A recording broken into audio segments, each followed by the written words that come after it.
And from around 10, that is, it's now about 5 minutes after 10, we expect the official program from State House to begin, and we'll be linking up with our team that is already there. Probably let's continue with our conversation here. And we were talking about relations between Kenya and the United Kingdom. And out of the question was, looking at how Kenya, because you talked about on and off relations between us and the British, is it a sign probably of the dimming, or what you would say, dimming popularity of the monarchy, that this is where they find themselves in Kenya now? First of all, I think Britain, or rather the UK, moving down the ranks initially as the biggest trading partner with Kenya. Now I think they are sixth. They are number 6. Is reflective of their role across the world. Because after the Second World War, Britain never remained the empire that it was. The empire crumbled. Of course, at that particular time, Churchill still hoped that post Second World War, they will still push on and probably pursue colonialism as they had actually known. So it's not so different. The UK has actually gone way, way down. It's no longer. You remember, even if you look at the reviews of the Second World War, that Britain was a big boy at the beginning of the Second World War. But at the end of the Third World War, the British will not even be consulted on some aspects, as the Americans and the Russians actually moved and surged to the front. The only thing that Churchill had actually seen, a prophet of genius, was the Cold War. He saw the ideological difference coming in, and he spoke about it so eloquently. The rest of the world just followed him, but he'd already seen that. But you see, that is the foresight of the British. For the longest time, they've actually seen where the world goes, and they used to lead the world until everybody else now caught up. So it's not something strange, because we also need to put colonialism in context. What we've not done is actually, especially for guys who are asking for reparations and everything else, the conceptual West is built on two things. That glamour that we go for, the education that people have actually been going to the West to do, what we see there is built on two major things: the labor of Africans and the raw material resources from this continent. Without the resources that were taken from this continent for the initial 100 years of colonialism, because I think we were under colonialism for around 70 years, other countries were much longer. So about 100 years of colonialism, the extractive enterprise that was colonialism is what built the West. There's so little in the West other than force of arms, and then of course industry at that particular point, that actually puts them to where they are. Whatever so much we see in the West has been built by resources from this particular continent. So when we ask for reparations, a lot of times we are asking for the people who lost their lives, those that were injured. Are we able, for example, to quantify how much the raw material that left this country, this continent, this country, going to the West? Remember, even as they were building the railway was supposed to actually get into the hinterland for two things. Primarily, to actually get the raw material. And then later on, it will also serve then as taking finished products to the market.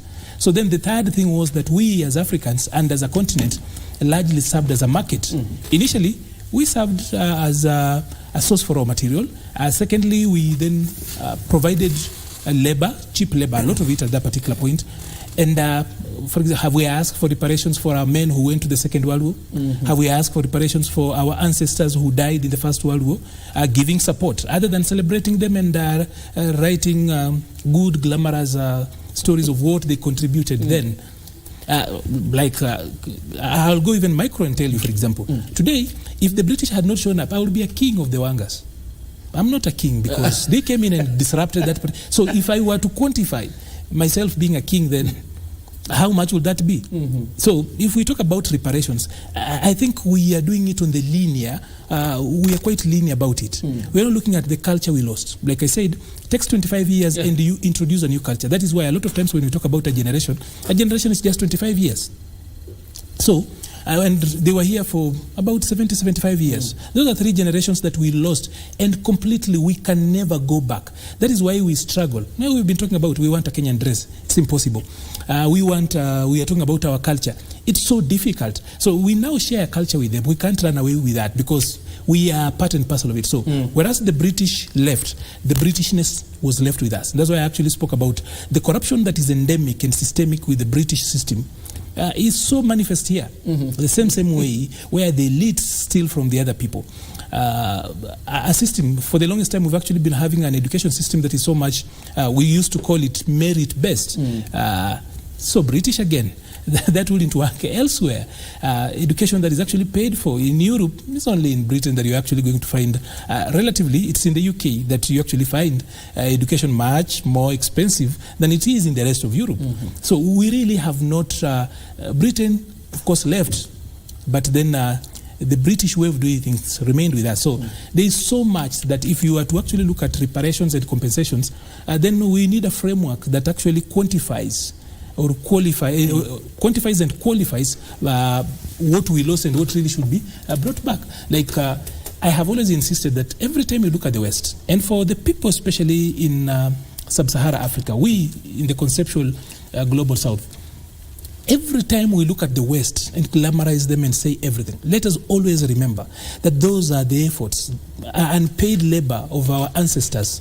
When you look at the sugar cane that literally drove, sugar cane and the sugar industry primarily drove colonialism initially, way before they got into all these other issues, the desire for sugar. So, of course, we've had a very good relationship with the royal house. The Queen was here in 1952. I think in 1952, Kenya served like the Sistine Chapel. The Queen came here, a princess. She left a queen.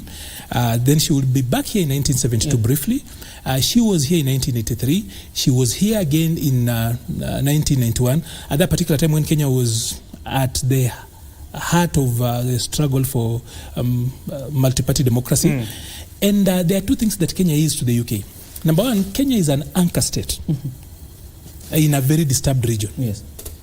Secondly, Kenya has been the cornerstone of UK's engagement in Africa. So not just because we've got the UN and some continental headquarters around here, but Kenya remains quite a cornerstone of UK's engagement in Africa, largely, and that is why that relationship remains, because there's the history part of it. Then they also have got their global ventures and what they want to work around that. So where we are today with them largely is about where they are around the world. Two, of course, like I said initially, that Kenya has grown. You can't take that away from us. But then, of course, we've not moved away from the Bretton Woods institutions that where, again, Britain plays a very key role. We are talking a lot about the Chinese and the Chinese loans and everything else. If you actually looked at our loan book, you will actually realize that we owe much more to the IMF and World Bank. Actually, over 70%, if I'm not wrong, of our debt is actually from those two agencies. But then we are so loud about the Chinese quote-unquote invasion and what they are doing, but then we are still under that grip. So I think, like I said, substantively, nothing much, but then there is the reset of tone. Britain has been quite keen on resetting relationships. We still have got I think we are the largest base outside of Britain. I don't think they have got a bigger base, a military base than the Batuk that we have in Nanyuki. So much working around, and of course there are mutual benefits that come with that. But I need to also point out this way. I think 60 years is a long time for us to stop these, or rather to temper the lamentations. It's not good to forget where we've come from, because a man who doesn't know where he's come from definitely doesn't know where he is and can't be lying to you that he knows where he's going. But then we also need to temper history with what we have done for ourselves, what we need to be doing for ourselves, and where we should be going. Okay. It's a quite interesting point you raised, and I want us to decisively deal with this matter of compensation. I see you raising your hand, Dr. Ken. Yeah. Probably let me allow you to have responsibility. I just wanted to weigh in what Arnold is saying. It is the same Winston Spencer Churchill who said the sun never sets in the British Empire. But the German counterpart answered him back and said, yes, the sun never sets in the British Empire because God does not trust them in darkness. But the idea here is that The British Empire has had its day. That's had its time. I'm a student of Arnold Toynbee, the British philosopher of history, who says that civilizations come and go. The British Empire came, and it's literally on its way out, if it's not out already, with a very glorious past, but a fairly shaky future. And you see that even in the developments in the UK itself. That's why we predominantly have the extreme far right dominating the British politics right now, talking about what their counterpart in America, Donald Trump, is talking about making America great again. That's the same message in Britain. That's partially why they pulled out of the EU to introspect and make Britain great again. You're saying the monarchy is on its sunset days? In a sense, somehow, in a sense, not entirely. It will still remain as simple, but the power, the glory that characterized it through history, I think that is basically historical in my view. Now, there is no doubt that Kenya is the heart of the British foreign policy. Literally, the jewel outpost, and Arnold has said that, of British foreign policy in Africa. If I were King Charles III, whereas it might not be politically correct to give an apology, and they seem to suggest that a regret is good enough, I will invest in symbolisms that will mark the closure of the very frosty relationship that they have had with Kenya, and specifically certain communities. For example, on Thursday last week, actually this past Thursday, we invited a British historian, David Anderson, to come and speak on the assassination of Koitalel Samoei, the prophet of the Nandi, who met his death on the hands of a British soldier when they had cheated him that they were going for a truce. There is a way that the visit of Prince Charles can bring that to a close. Especially the Nandi have a special connection to Prince Charles. I remember when he was born in 1948, to celebrate his birth, there was a match in Nandi Hills between the Nandi and the British. And the Nandi won against the British 3-2 in that football match. If I were Prince Charles, I will actually visit that sports ground and turn it into one of the wonderful stadia in Nandi Hills. But that would just sound like trying to placate. It sounds like placating, but it will be a good gesture to show that we regret our past, but we can actually rebuild the relationship and move on. And this is the simple of the kind of forgiveness that I need from you. Build a state-of-the-art Koitalel Samoei Stadium in that place where the football was played in his honor, the day he was born. That will be a memorial that I'm sure the generations of Nandis will talk about for years to come. Reparations, well, it's neither here. Who do you compensate? Are they going to compensate me here that I lost my culture? I'm here dressed like a medieval monk and talking the king's language here, educated in their lands and all that. What am I going to get? And how many are they going to compensate? My people are coming up and saying, we need the remains, the bones of Otenyo Manyantari, who the British killed sometime in 1905 when he speared the local British DC North Court. I'm sure the Griama will come. They tortured Makatarili Wamensa, jailed the poor lady until she turned blind. Are they going to compensate? They purportedly buried Chief Wayaki with his head facing downwards somewhere in Wahinga in the Manyani. So who are we going to hold on, I want us to take a story here that will give us context, Dr. Isaac. So we pick it from there. And then we probably try to ask ourselves, why is it so difficult? Why is the British government finding it so difficult to apologize for these atrocities? And King Charles III, 4-day trip to Kenya, his first visit as monarch to a Commonwealth nation, is bound to be closely scrutinized. Gibson Gisore opines, any comments the King makes on Britain's colonial past will set precedents on how the former colonial master intends to make amends, especially to those who put up resistance, and hopefully give credence to the call for Mau Mau to have proper structures to fast-track reparation. Colonial settlers grabbed the fertile land and made it their own during the British colonial rule in Kenya.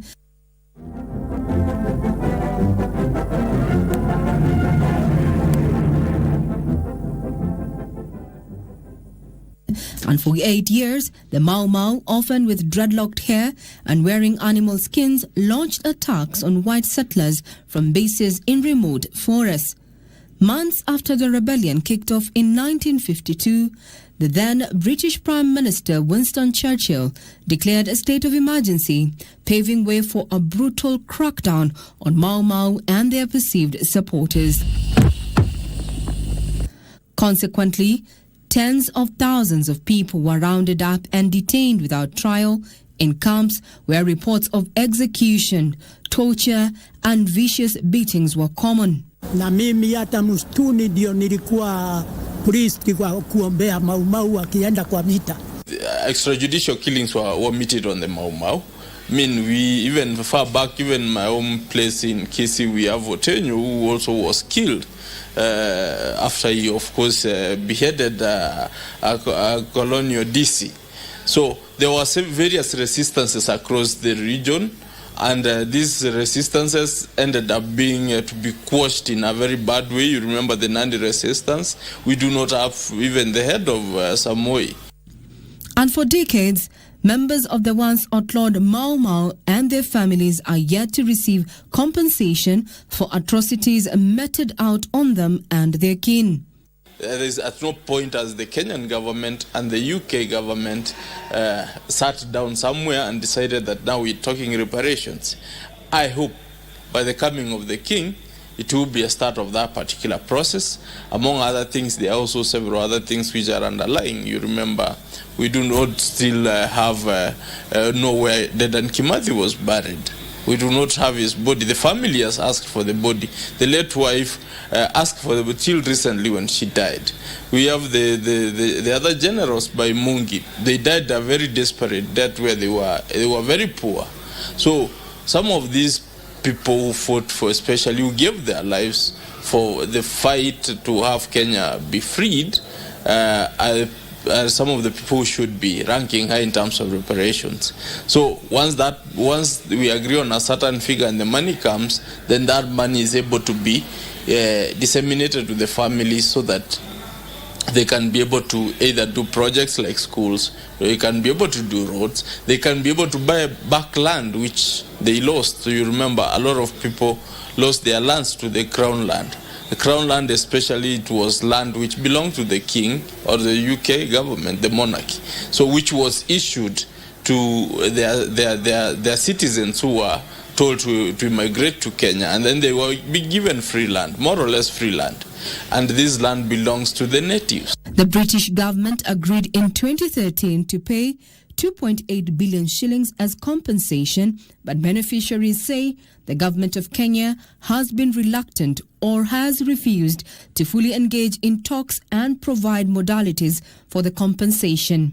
Hii mambo matatu ya kunyang'anywa mali yangu na kunyang'anywa baba yangu na sikuweza kusoma. Sasa unaona siwezi enda pamoja na wale wasomi wamesoma.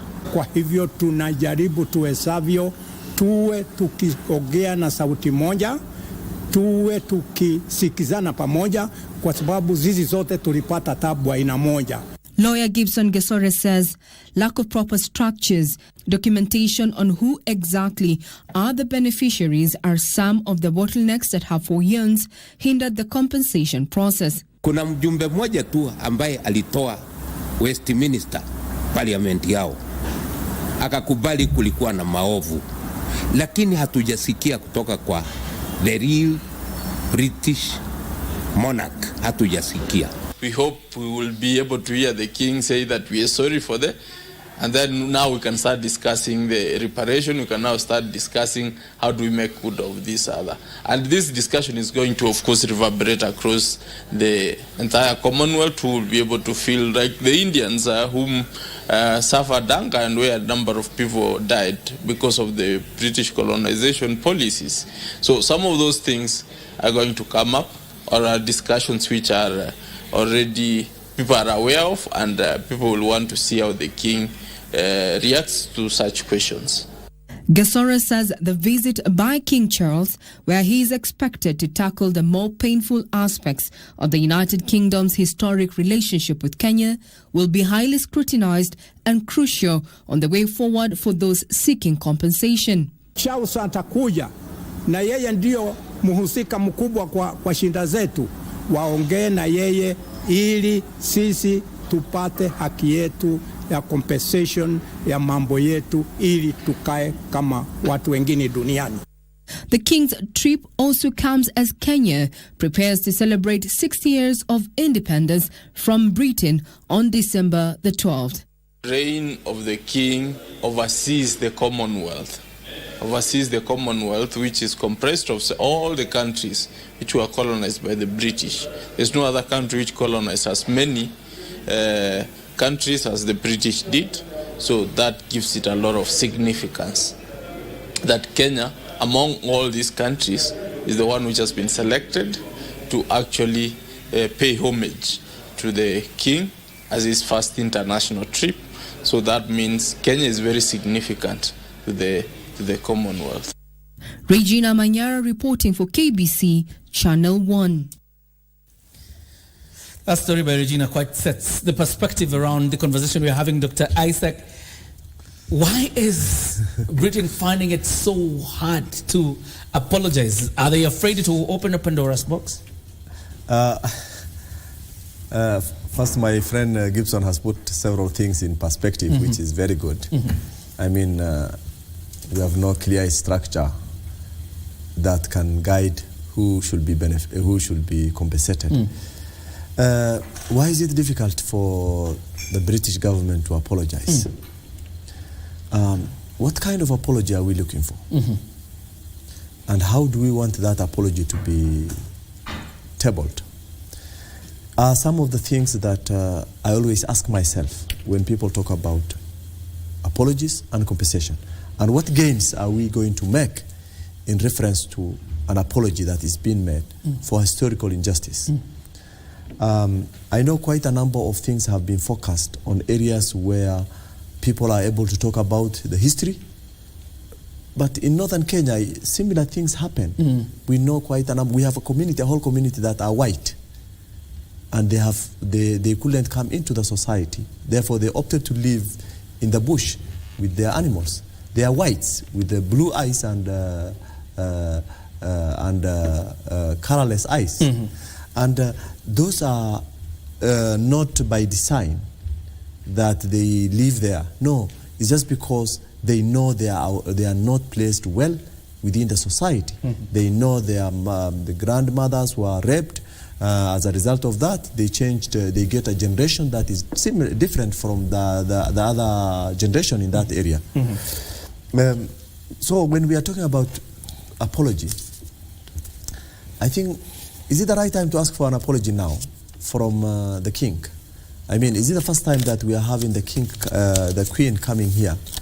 Is it the first time the prime minister of that country coming here? It is not the first time. It's not the first time. And therefore, I think we need to redefine what we mean by an apology in reference to the visit of the king. Having said that, I think it is a bit difficult for them to openly say that we are sorry we have done this. Not by, the problem is when you say you are sorry and we have done this, what comes up is then of course you did out of your conscience, and therefore it comes with other consequences. What other things follows after them coming out openly saying that yes, we are apologizing? Therefore, I think it's not very difficult to say, but the consequences and subsequent events that will follow are some of the things that they're looking at. On the other hand, these are two countries now. And those are live pictures from State House, Nairobi, as we await the arrival of the king. Those are live pictures from State House, Nairobi, where our reporters O'Brien Kimani and Timothy Kipnusu are. The country awaits the first images of the royal couple as they come into the Republic. Probably you can link up with O'Brien Kimani for a minute. He explains to us what is happening there before we come back to studio. Sorry, Dr. Isaac, for cutting you short. We'll be back in a bit. Let's just rush out to O'Brien Kimani, if you can hear us. Give us a quick update on what is happening at State House.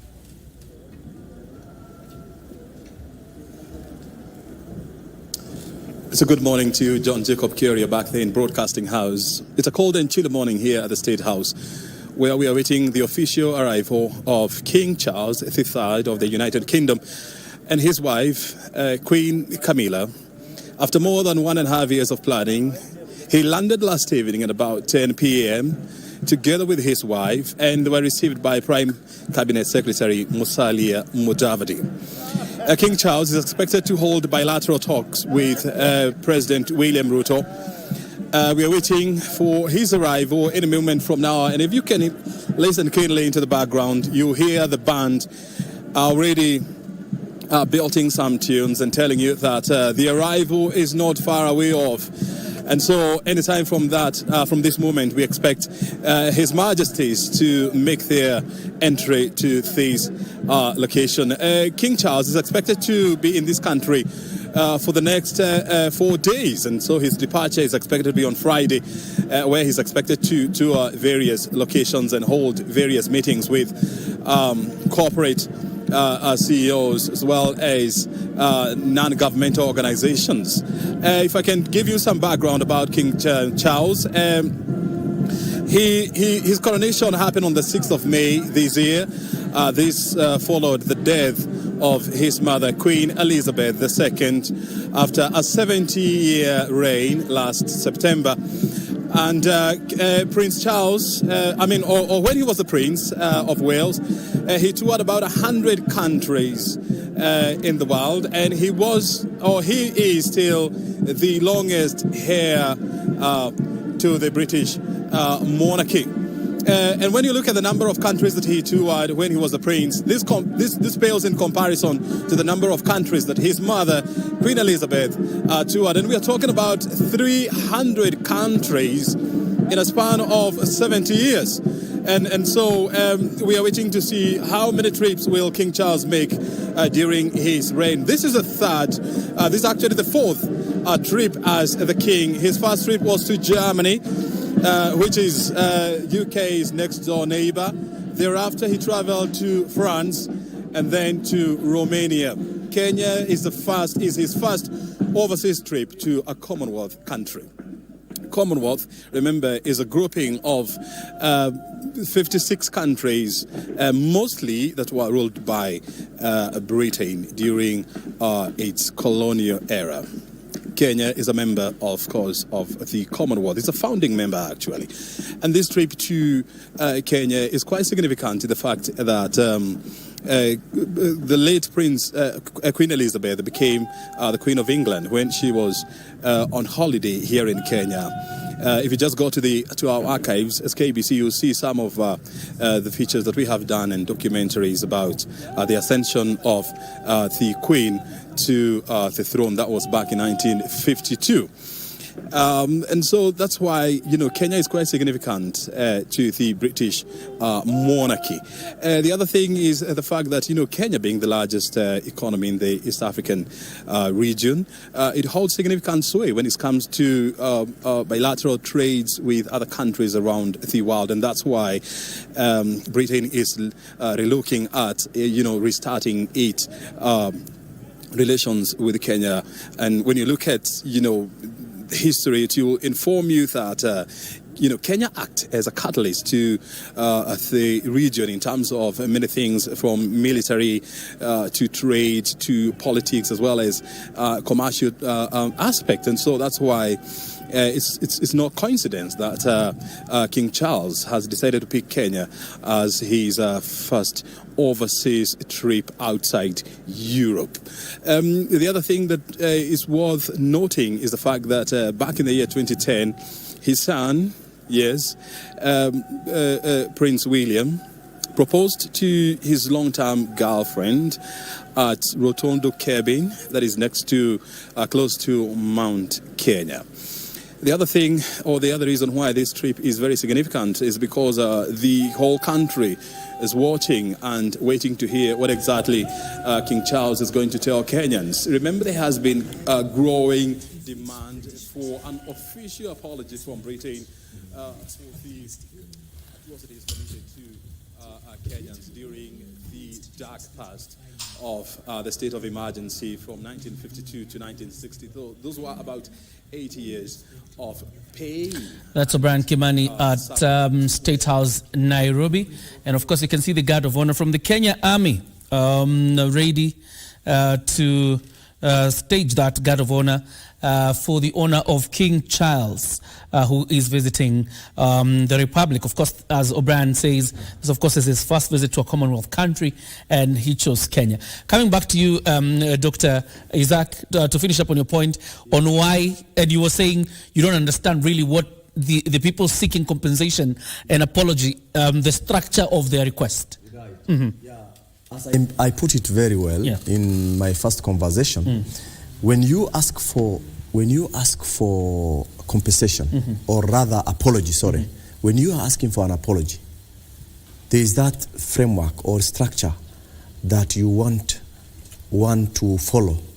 Even in our common structure, when our society, as we are governed by Council of Elders, and when one has done something contrary to what is accepted within the norms, there are structures set, and there are some, ways in which each and every item is addressed, and penalties are also put forth. But now, when we tell the king, now that UK government, the king is here, he should apologize. It looks like we are asking for something which is not completely solid in terms of what it is supposed to be in common sense. What we want the government or the British government to do, without us asking for any apology, their conscience should tell them that we did bad things, and therefore we should do A, B, C, D to suppress the trauma that we have caused or left on those in that country. All right. But when we ask the king to apologize to us, and he apologizes, what next? It's a big question, Isaac and Arnold, because looking at the TJRC report, one of the requirements for the president and the chief justice was actually to apologize to victims of historical injustices. Actually, under the UN rules, it is one of the stipulations, particularly when you're dealing with victims of war or something, that an apology and reparation are part of such a system. So would you say then that the demands by the Mau Mau veterans or the Kipsigis community, for example, in Kericho, that they are completely misplaced? First of all, I think that we are not arranging this. We need to have these ducks in a row. Okay. Because where an apology, where does it end? So after we've asked for an apology and reparations, where does it end? In correcting the historical injustice that is slavery, the first thing was that the colonialists had to leave. You can call it independence. That was the first thing. They were not supposed to be here. They had to leave. Of course, they didn't leave willingly.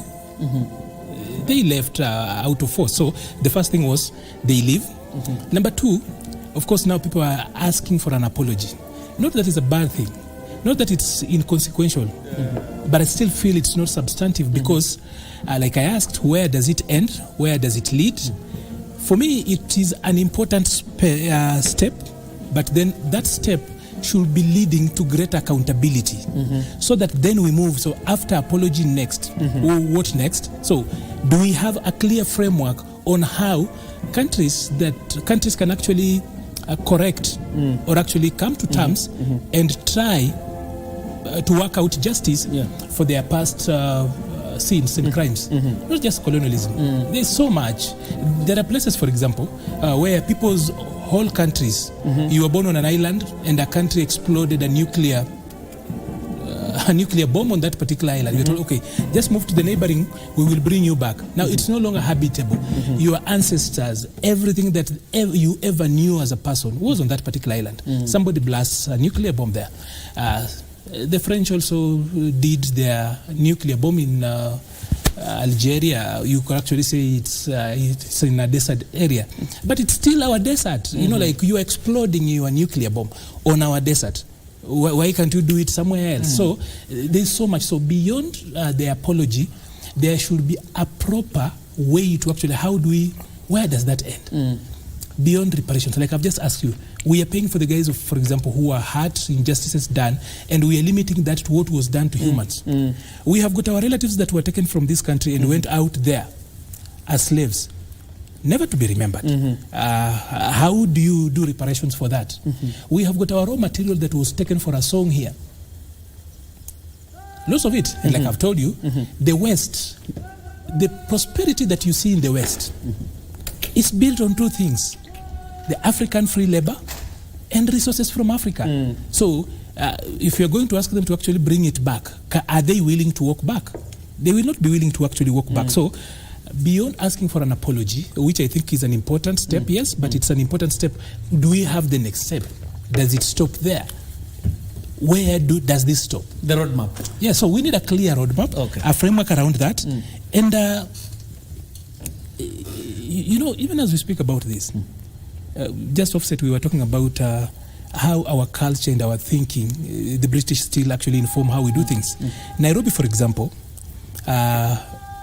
was designed for 500,000 people. It was to be a white man's city. A few segments were supposed to be for the Asians and then the black. We've not done so much around this city, for example. What has stopped us as a country, for example, going to Isiolo, opening it up, he spoke about sessional paper number 10. But then what has stopped us, for example, from let's go back to State House a bit. I think that's the national anthem, and the president is out, meaning that we are about to receive the king.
Ruto, accompanied by the Chief of Defense Forces General Francis Omondi Ogola, First Lady of the Republic, Mama Rachel Ruto. And this is normally where the head of state lines up to receive any coming head of state or head of government, his prominent visitors. And there you see the president ready to receive King Charles and Queen Camilla. Immediately after receiving them, of course, the ceremonial reception of both the King and the Queen, the 21-gun salute. They will retreat for bilateral talks. The President and the King will retreat for bilateral conversations, while the First Lady of the Republic of Kenya, Mama Rachel Ruto, and Queen Camilla will also retreat for their version of bilateral talks. So as we wait for them, Enold, probably you can finish up on your point.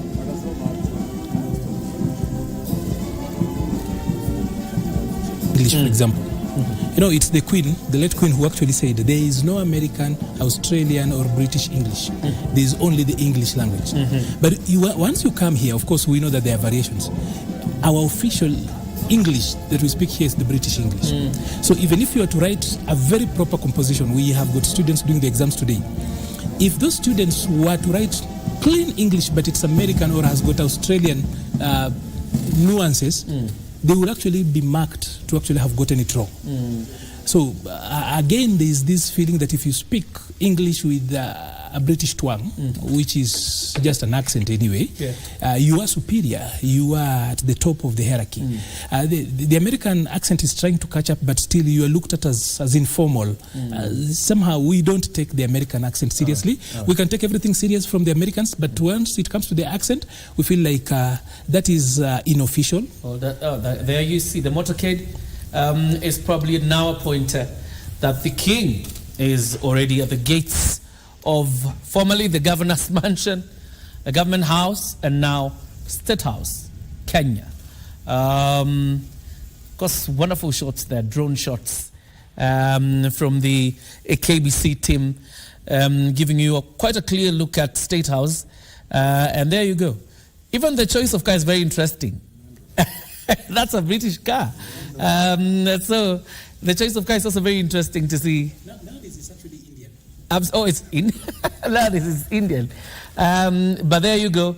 These are the first images of King Charles. Let's listen in. There you go.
That's President William Ruto now introducing his guests, the cabinet ministers to his guests, or rather his guests to his cabinet.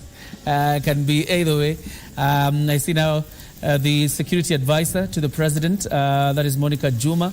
I think the rest of the cabinet are done. P.S. Korir Sing'oei of Foreign Affairs. We also have the former governor for Turkana, who is now the deputy chief of staff, that is Nanok Josephat. And once he's done with that lineup of introducing the cabinet members and his advisors, as well as some of his senior staff, then the president and the King Charles will retreat for bilateral talks. Remember, there's also state banquets planned in honor of the king. The king will also be at the Uhuru Gardens and also the new museum, where he's also expected to lay a wreath on the tomb of the unknown warrior, and that is part of his program today, and of course a state banquet. The choice of car is very interesting, as you were saying, although Arnold says now the Land Rover has since become Indian. But it is quite interesting, particularly when they're in foreign nations, because even looking at the Queen, even when Prince William was here, the choice of cars is very interesting for the royals, probably trying to promote our UK brand, although Arnold insists it has since changed hands. Quite an interesting one. Coming back to you, Daktari, obviously as a retreat for bilateral talks, you had some revelations on the clamor for apology. No, I just wanted to weigh in what Arnold was talking about. Hold on a minute, something is interesting here. Yes. Because normally you expect them, there's a door they use once he's done with these introductions to head out for the bilaterals. It appears like he's going to be shown around the gardens on the lawns of State House, isn't it? Yes. This was formerly the governor's mansion during the colonial rule. Is it the first time for Prince Charles to access State House? No. He's been there before. Of course, as Prince. But this is the first time he's heading there as the head of the British monarchy. And Queen Camilla in tow, accompanied by the First Lady, Mama Rachel Ruto. And this chit-chat between him and the president has really been on for some time. Oh, he's going to plant a tree at State House.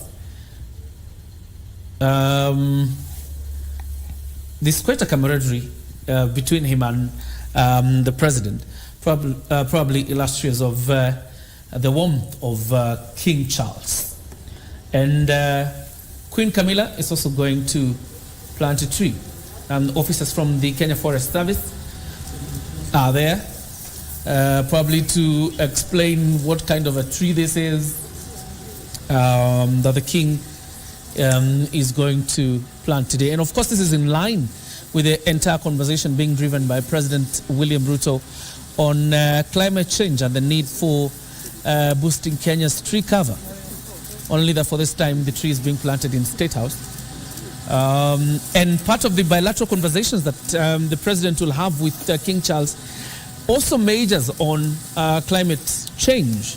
You will remember that President William Ruto is leading his fellow heads of state in the African Union.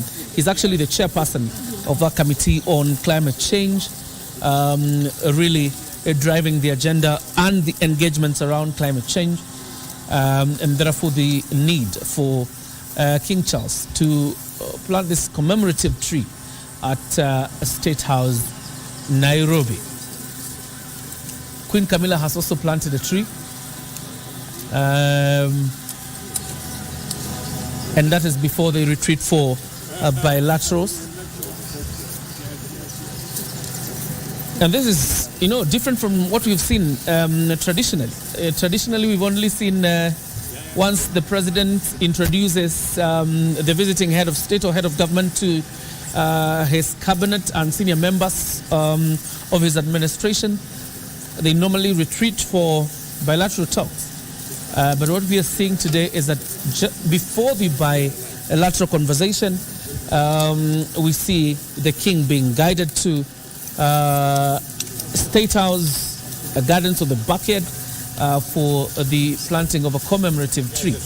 And the conversation continues, both gentlemen really in engagement.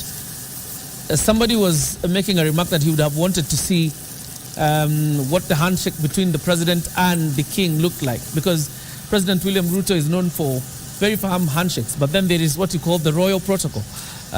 Whether that was going to play out, but then again, we'll wait to see, because we didn't have a frontal view of the arrival of the king. I'm sure State House will provide us with footage around it. And you can tell these are poignant memories for the king as he visits Kenya once more, this time as king and the head of the British monarchy, so many years on. So at this point, I think they're going to retreat to State House for the bilateral talks. If there's anything else, we'll still tell you what it is. Sorry, Dr. Riken, I had to disrupt your... No, not a problem. Go ahead. I was saying, you know, I'll be very surprised if King Charles III gave an apology for the atrocities the British committed here. And broadly, there are two reasons for this. One is the obvious one. He will open up Pandora's box, if that old English saying from Greek mythology is anything to go back. At its height, the British Empire, you know, occupied almost 2/3 of the world. You know, from Malaysia to America, from America, parts of Canada, Australia, name it. And in all these places, they committed horrendous acts of atrocity. From India, the Jallianwala massacre of 1919, come locally here, there's the Sotik massacre that nobody talks about, you know, which displaced the people and created a corridor that the British needed. So if they do it here, and then they will have to do it everywhere in the world. And Britain is a fairly weak country internationally right now, and they may not have the wherewithal to do that. That's why I don't foresee an apology coming in. And the second one, and this sounds a bit strange, is what I call political masculinity. You know, the world is in the grip of men. Colonialism was actually the handiwork of men, and it's not in the nature of men to apologize for anything. It didn't start yesterday. And expecting the predominantly patriarchal British system, you know, to apologize is probably like expecting water from a metal, which is an exercise in futility, if you ask me. Okay. So I would be very surprised, to repeat myself, if King Charles is going to apologize. Regret, maybe. And reading statements aimed at assuaging our ego and massaging it, maybe. But an outright apology that will be followed by structured engagement that will lead to reparations, that is a dream for the future. You don't see that happening. Yeah. Those are live pictures from Uhuru Gardens. Of course, the king will be visiting there a little bit later. There's a lot of history now archived here at the Uhuru Gardens. He will lay a wreath later at the tomb of the unknown warrior. So from State House, this is where the king will head. I think the state banquet will be held in the evening. Do we expect any speeches after the bilateral talks? Of course, we'll wait to see. But at least from the program by the British High Commission, it appears like the king will give his formal speech at the state banquet. But if they choose then to rearrange the program to allow the king do his speech also after the bilateral talks, it will be quite interesting. Now, Dr. Isaacs, now that they have retreated for bilateral talks, and by the way, because you're the one who was talking about structured demand for apology. Funny enough, Olaf Scholz, if I'm not wrong, from Germany, is in the neighboring country, Tanzania. And there's a demand now by ACT Wazalendo Party that also wants an apology and compensation from Germany. So these are calls that will continue. But what is the role of the Kenyan government in pushing for this conversation that we're talking about, compensation and reparation, particularly now that the king and the president have retreated for bilateral talks? I think one thing we need to realize is that issues of compensation is not based on individuals. Because if you must compensate, you compensate an individual who has been offended or who has been affected. I know it has a larger aspect in terms of who has been affected in the whole massacre or issues of colonization. But those people who are really involved, who are facing the real life situation of colonization, are no longer there. And few of them who have remained, like for example, Mr. Gidui and Mr. Gikonyo, the two elderly senior citizens who are talking about the history and issues of compensation, you compensate them now. You start a structure where you want to initiate the process of compensation for an individual who has lived years in a very difficult life, and now he's on his age of very elderly, and you ask him that he will be compensated for what people did during colonial period, it won't even help him. So my take in terms of the government approaching issues of compensation should be that the British government had taken a lot of our resources that made them change their landscape in terms of development. And what they have used to develop themselves is actually resources they grabbed from countries they have colonized. Particularly Kenya, we know quite a number of resources were there. So I expect the president to have an in-depth discussion in a very well composed way, not looking at what activists and people who just want to create scenario will say, but we want something that will be of help to this nation. And one of the things that I earlier on mentioned was that we need to have a return that we are visible, not cash that we'll see and then just say, or not debt, because that's our money that should be returned back to help us, other than collecting debts. Infrastructure I have talked about. I've talked about mega dams and irrigations and farmings. I would like to talk about issues related to education, infrastructures. I would like to talk about the factories they set in their homeland, which created a lot of employment for their youth and the people in UK. And by use of the raw materials they collected from here, and they are still demanding that those raw materials to be sent there, to be erected here. They bring those factories here. The only way to give our children an opportunity is when those infrastructures are in place. The number of people that are employed in the train or the subways in London are more than even the government employees. And that means it makes significant impact in terms of job creation, in terms of resource mobilization for that particular, and of course in terms of facilitation of movement within the country. That way, it is a noble thing that the president should ask for, so that we know everybody is rewarded. There are people who people don't talk about in terms of effect they have been left with during colonization. Those people who are not mentioned anywhere are also Kenyans who have participated in independence. And therefore, as much as their voice is not with us, as much as we know there are few significant groups who had played great role, there were others who also contributed. I know one of my grandfathers was killed by the colonial master just because one of the colonial chiefs said he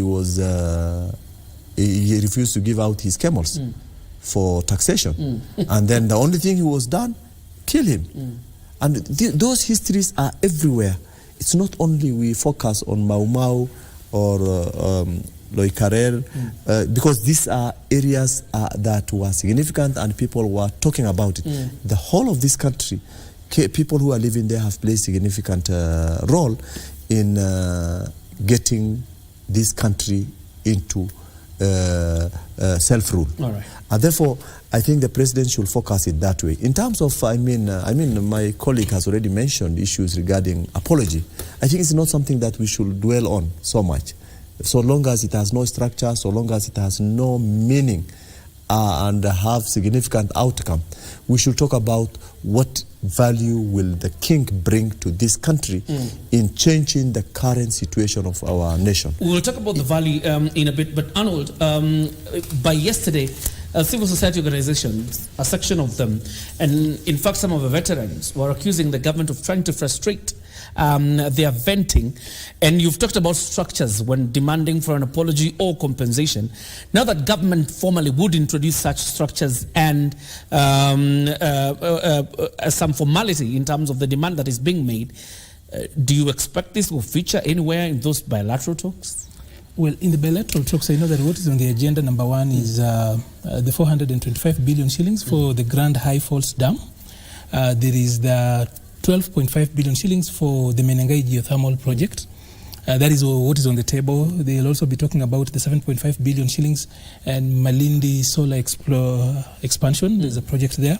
Of course, they'll be talking about the 11.5 billion shillings for the Nairobi Railway City project that the British are actually funding. Then there's the 31 billion shillings United Green Investment. And then, of course, the recruitment of Kenyan nurses in the UK. Specifically, those are some of the issues that they'll be talking about. And I know that is what takes the bigger chunk of the conversation. Not that the other aspects will not be, might not, because I looked at the UK statement on this, on the visit. They actually said he will be thinking about the history, there's the regret part of it. So they've coached the words into those diplomatic terms that should be, those things should lie low. Those are not things that we need to actually work around. But there are a few things you will allow me to actually pick out. Go ahead. Number one, I think having watched the event, I feel that the event, good as it is, perfect, well done, has got the downside for me as an individual and an African. I think that the event has undermined the spirit of EAC because we didn't play the East African anthem. Yes. We are trying to come up with bigger countries, the countries that were not drawn in Berlin in 79 to 84 to 85. So we are trying to move out of that. And even as we try to come up with regional blocks to recreate this particular continent and the future for ourselves, instead of strengthening what we are trying to build with our own hands, with small things and small gestures like this, we are moving away. And there is a splitting image between Kenya and, of course, the UK in very many ways. If you remember the fight that scrambled EAC then, a few of those people then, Kenyans then, of course, said that the Kenyan shilling was so strong in their blood, I don't want to mention the name, he's now late, that they wouldn't allow this EAC thing to actually have progressed. I see the same happening here. And when I spoke about a splitting image between the UK and Kenya, is that you remember when the EU was coming up together?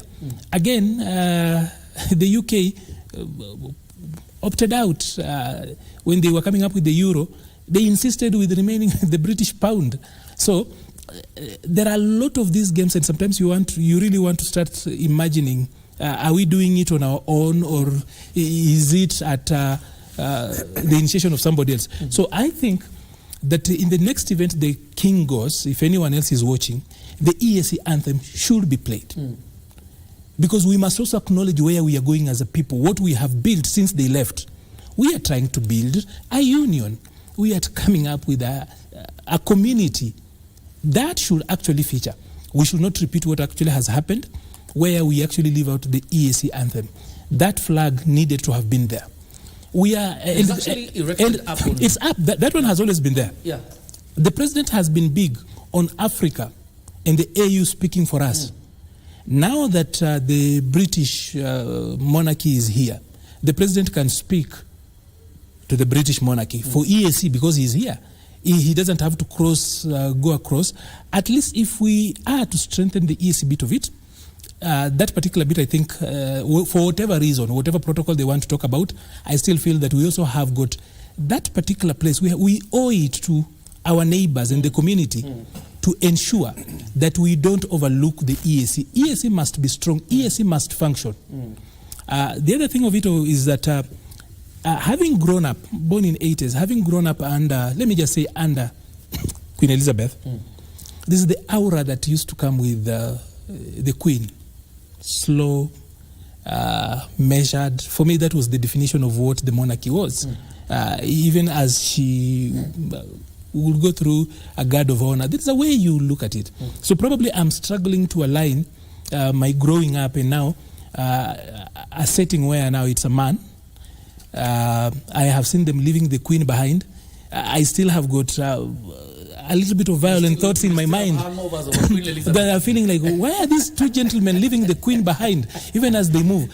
So that is on a light note, but so trying to compare the two, there's the majesty that will then accompany Queen Elizabeth that I'm struggling to actually point out here. Then lastly, you are speaking about the choice of the vehicle. Truth is that Tata owns Land Rover now. Land Rover Jaguar is owned by Tata. So as it is, the Land Rover brand is now Indian. So it's not UK, it's Indian. It's so hard to find a car made in the UK today. Very difficult. That also speaks to how far the empire has fallen. It speaks to how back the UK has actually fallen. That even the car that they call the national car, you know, there is a way when you are doing intelligence and you like, what vehicle was here? It was a British car. Okay, that means those were the British. If it was a Land Rover. Nowadays, we are doing the same parade the way they taught us, but we are using a Land Rover, a Land Cruiser now, which is a Japanese one. The culture, the rituals, and the traditions might be the same, but now everything else is no longer made in Britain. Remember that while we were growing up, this thing called made in Britain was a big, huge thing. Made in England, made in Britain. I remember doing my KCSE and it actually had the printing down there, printed in Great Britain. Even doing that KCPE then was, okay, this exam was printed in the Great Britain. It was a big thing. Now, everything else is made in China. So so we are where we are. And we've carried on the bad British manners. We've also taken up, of course, good things. That's why I think when you talk about an apology, I think back, there was the argument in the days of old about the positives of colonialism. I think there are people within the British thinking who still feel that there were positives to it that they don't want to talk about, and that is why they are dragging their feet. But the truth is that it was wrong for them to come here. This was not their land. It was wrong for them to colonize us. It was wrong for them to extract our minerals. It was wrong for them to actually use our ancestors for slavery. And it's still wrong that the people in the West are enjoying a lifestyle that was built by our resources: gold, diamond, coffee, tea, raw material, and labor from our ancestors, and they hold it as a right. Of course, we will say that King Charles is an innocent inheritor to baggage from the old, but it's actually, it's upon him to actually acknowledge that walking back, that wasn't the right thing to do. All right. Yeah. I know all of you have quick comments around the same. I only have one thing. Because I want to go to status. No, I only have one thing. He has mentioned a list of development agenda where already some resources have been earmarked. Are we talking about compensation, or we are talking about the normal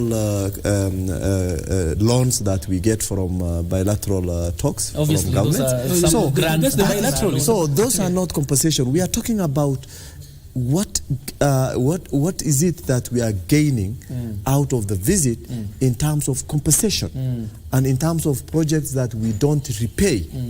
But now, if you are giving us credit or debt, you are still just making us sink. The ship will still sink. All right.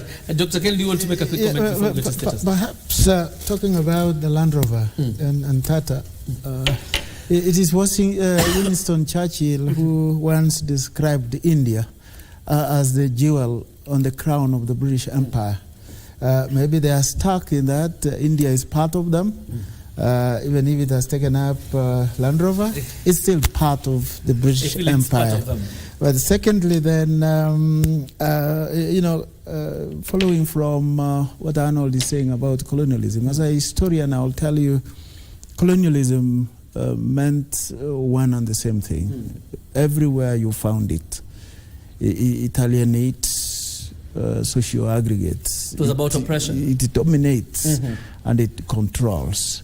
What came out of it that you think it's good is a spin-off effect. It was not intended. That's for a fact. And also, I share, I think, Arnold, you literally picked it from my mouth. I wanted to raise this thing of forgetting the ESC anthem in this function. Maybe our president wants to bask in the glory of the king's visit alone, excluding the rest of East Africa. But I think this was an opportunity to reinforce his image as a Pan-Africanist. And finally, I have covered so many state visits, but I don't remember where the East African anthem was played. No, you can rub it in. Unless you say you sneak it in. You can rub it in. And I think in the protocols, that's the rule. I remember every time we have in public functions where the president is attending. Yes. But in receiving heads of state, I don't think that has happened. As Prof struggles to actually bring this home, and he's saying that the president himself has actually put the image that he's Pan-Africanist. Okay. So here we are.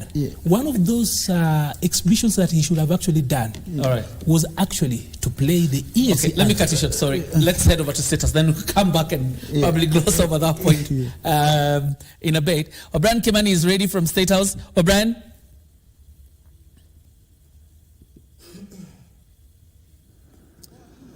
Well, thank you very much indeed for joining us here at State House. We are still waiting for the exit of King Charles III, together with his wife, Queen Camilla. Right now, they're inside State House. They're holding bilateral meetings with President William Ruto and selected members of his cabinet. King Charles arrived here at about 10:30, and he inspected the guard of honor. Then he proceeded to plant a tree of honor as a remembrance of his visit. Part of the things that are being discussed here is how to strengthen relations between the United Kingdom and Kenya, and also how to strengthen trade relations. And remember, Kenya became the first country to enter into a trade agreement with the United Kingdom back in the year 2020, when the two countries signed the Economic Partnership Agreement with the UK, which gives Kenyan goods unfettered access to the UK market, which is one of the most lucrative in the world. The other issues being discussed here is how to strengthen tourism between the two countries. And of course, it's good to remember that the UK is one of the leading tourism source market for Kenya, coming at about number 3 behind the US, Uganda, and then Kenya. And so these are some of the issues that are being discussed here. And of course, we shall be knowing much as we proceed. Remember, the King and the Queen, they are expected to leave State House en route to the Uhuru Gardens. This was a scene of Kenya's independence back in 1963. Remember, this is where the Uhuru Gardens is where the Union Jack was lowered and the Kenyan flag was hoisted. The whole place has been redone by Kenya Army personnel, and it looks it is one of the most modern museums in Africa. He's proceeding there, and according to what we gather, is that he will be taken through the museum, and of course it will help him understand and of course deepen his understanding of the colonial past and of course the history of Kenya. This is the official coverage of the King Charles III visit. Remember, KBC is live, and we are here to give you unrivaled coverage. I want to take you back to Broadcasting House so that we can continue with more analysis, and then thereafter we'll come back here once we sense that the King and his entourage are ready to leave the bilateral room. So back to you, John Jacob Kiorio. Thank you very much, O'Brien. From State House, Nairobi. We'll be awaiting the conclusion of that meeting between the President and the King for us to get a grip of what they generally have discussed. We've given you a tidbit of what they're likely to discuss. Of course, issues of national security, again, being that Kenya is a very strategic partner when it comes to information sharing for British agencies, as well as Kenya benefiting from intelligence from British agencies. That is also likely to feature there. Climate change conversations are also likely going to feature. We are still glossing over apologies and whether they will suffice at some point. But of course, before Dr. joins us again, Isaac, it's important to ask, at this point then, can the government of the Republic of Kenya, in its capacity, sue a friendly nation from the diplomatic point of view, sue a friendly nation for compensation? I think it will be a bit tricky. Diplomacy is usually a very critical thing. It's a relationship, and when you have a good relationship, you don't sue each other. You make what is called a round table discussion and agree on pertinent issues, so that you come up with a very quick solution. The option is there in terms of, Kenya, as we are free, independent now, as we say. And therefore, if we are independent, we are free definitely to do whatever we want. And if we want to take it by the horn, then that is possible. But one thing that I would like to impress is that the society of today is diplomatic in nature, and therefore the best thing is discuss it. We have not pulled diplomatic ties away from each other. We are together, and therefore if you are together, then you have option of having a round table discussion. But again, British will always say, the British government will always come out and say that we never colonized you and left you alone. We have been all through with you guys, giving you options of areas that you would love us to support you. And therefore, one of the things that the British government will always come up with is that we have never pulled out our military. We have the biggest military training base in Kenya, this one in Laikipia. And this is providing from the, it has provided skills and manpower training from the time that they left, from the time that they left the country. And therefore, it's not that they left, they abandoned us. Secondly, they had a number of issues. They had a number of issues that they have supported in terms of provision of grants, loans, and of course the colorful tradition they left for us. This is also not something that we can just blindfold. The fact that we have refused to de-associate with the culture and the colorful look that they left for us means that we have no bigger issue. We are able to negotiate and discuss still the issue of compensation and I know very well the issue of apology is not there in their script, because every other time they love to use their beautiful language the way they love it, and they say they regret. In my context, or rather my community, the moment I regret, I have apologized. I don't know whether they're using that similarity and they are hiding under their apology there, or regret is different from apology in the context of what we want. Right. And therefore, for me, I repeat again, if we want to discuss a mega thing, we want a permanent solution to our electricity system, and we must have a discussion on nuclear power generation system, which most powerful, Western countries are dominating and using. If we must have an electric train that can move between here and Mombasa for 1 hour, between here and Mandera for 2 hours, then we need reliable electricity. Okay. And the only way to get a reliable electricity is through nuclear energy, power generated through a nuclear energy source. All right. So I think the government have all the reasons to do whichever way they want or whichever route they want to take. But there's one other problem. We are talking about compensation for our veterans, our people who have fought for the country. Kenya has not been out of resources. Why did we left out as Kenyans once we have been given the mantle to govern ourselves? Why did we not consider these people who are directly involved in the Mau Mau? Why did we not support them? Because Kenya is not a poor country. Yeah. We have been given the freedom, all the separations, it was over, but there are people who paid the price.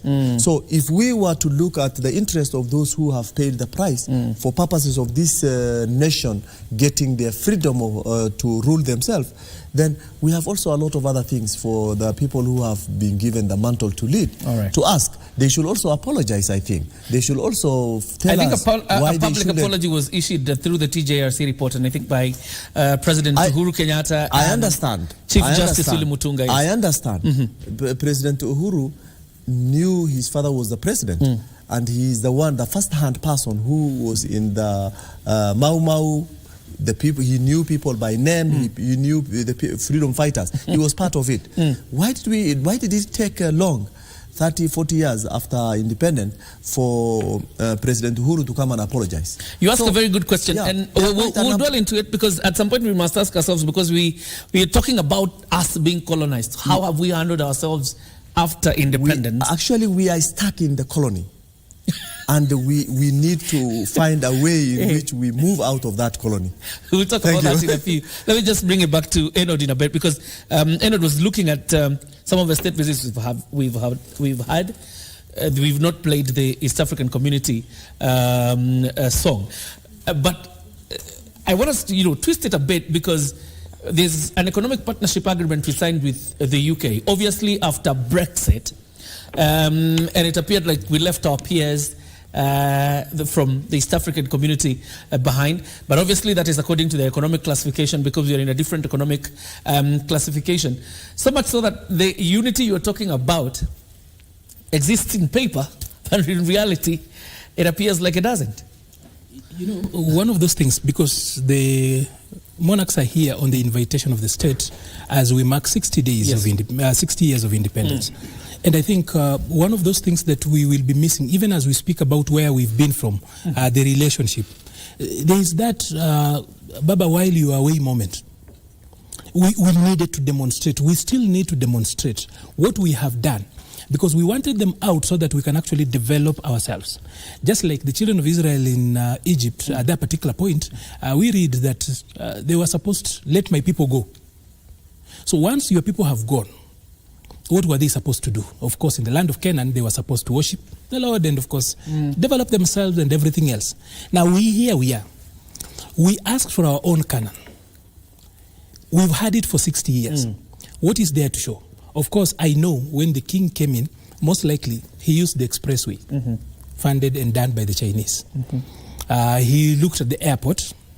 Wherever he has slept, we've made little bit of efforts here and there, but there's not so much that has actually been changed. Remember, I mentioned to you that Nairobi initially was actually designed for 500,000 people.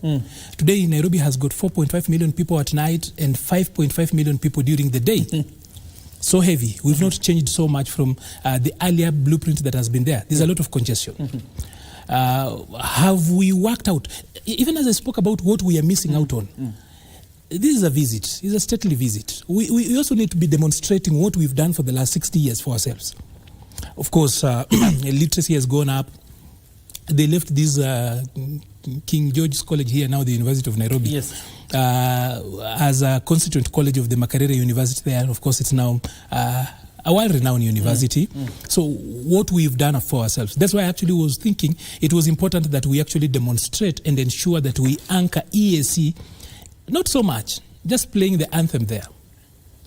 Do you know that a lot of adults, including the people in this set, might not be able to do a full stanza for the East African anthem, for example? And I say that, and I say that one of the reasons why I'm actually trying to point out a few of those things that should be enriching this engagement is that we're talking about 289 million people in EAC now. That is a very big market. If it were a country, it would be, I think, probably the fourth or the fifth country now in the world. And we are looking forward to political federation eventually.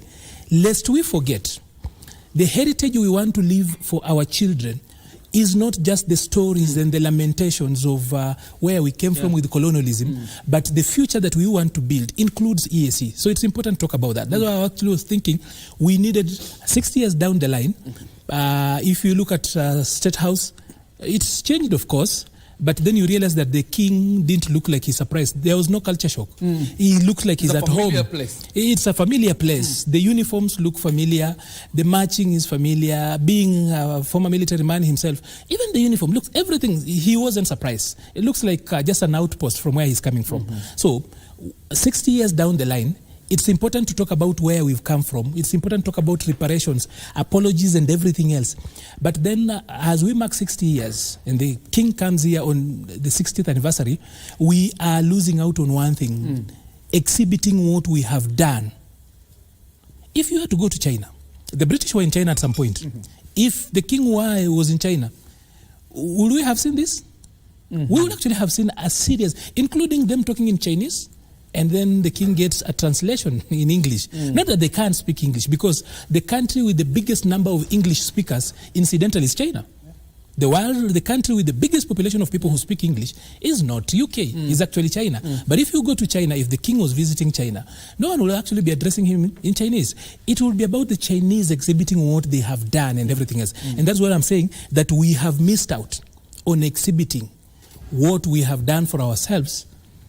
Besides being able to speak, having a little bit of agency, having choice and having voice, there is little to exhibit. And we are not being assertive about it. Okay. So we are taking the king around and showing him pieces of historical stuff. But then, yesterday is important, yes. But today is equally important. And tomorrow is very important, because we've got younger people who are going there.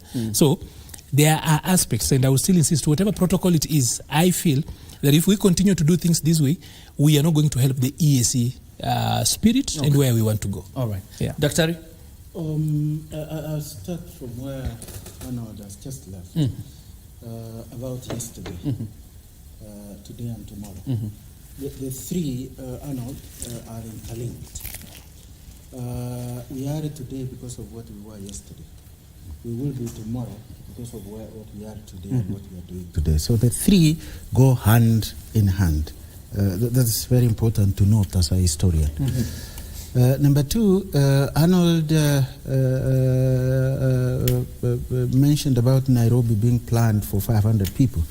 These 500,000 people, these did not include Africans and women, because Africans and women were not people in the colonial palace. They were not. In colonial language, they were not. And you can imagine that fundamentally that infrastructure of 1950, when Nairobi became a city, is what we are using to operate in. No wonder our sewerage system doesn't work, because it was not planned for this kind of population that you are dealing with. Then very quickly, I mentioned Arnold earlier on gave a list of the possible discussions that they will do at the level of the bilateral. All right. Let me disrupt you a bit. It's like the talks are concluded. The king is about to exit. Let's go back to State House and listen in a bit, and then we'll come back for the conversation. His wife, Camilla, Well, they were just having some bilateral meetings with President William Ruto and selected members of his cabinet.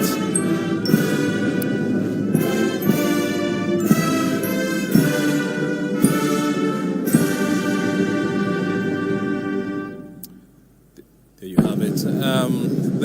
The Kenya Army Band playing the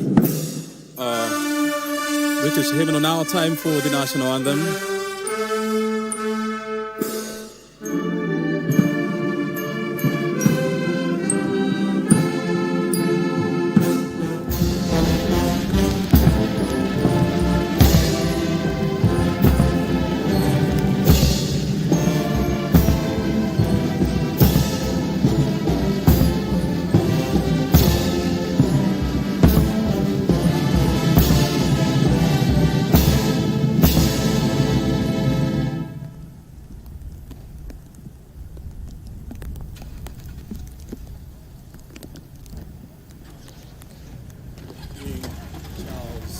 Third now, leaving State House after the bilateral meetings now, heading to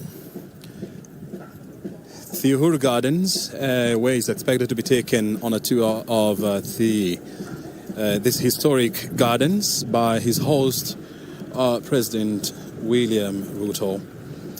Now boarding the official Range Rover Discovery vehicle for the King.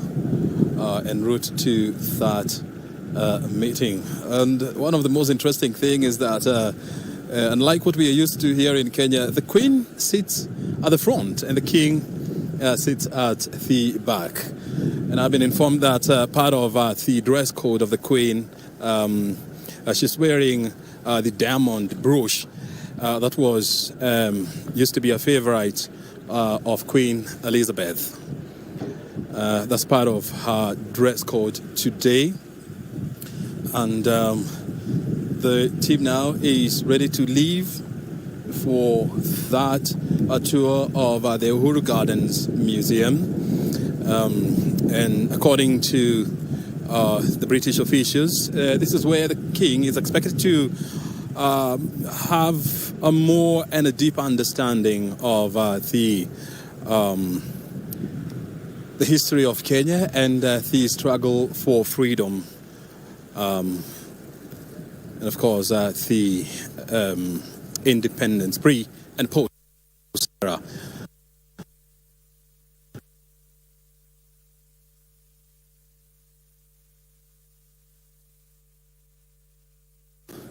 A vehicle for that meeting or tour with the King. Well, it has been raining here at a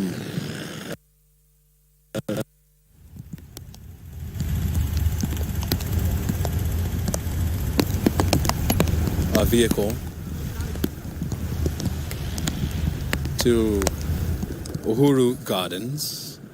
It's a very interesting plan here because the King is leading. Is now coming in last with his team. Remember, we have our team at the Uhuru Gardens where they will be giving us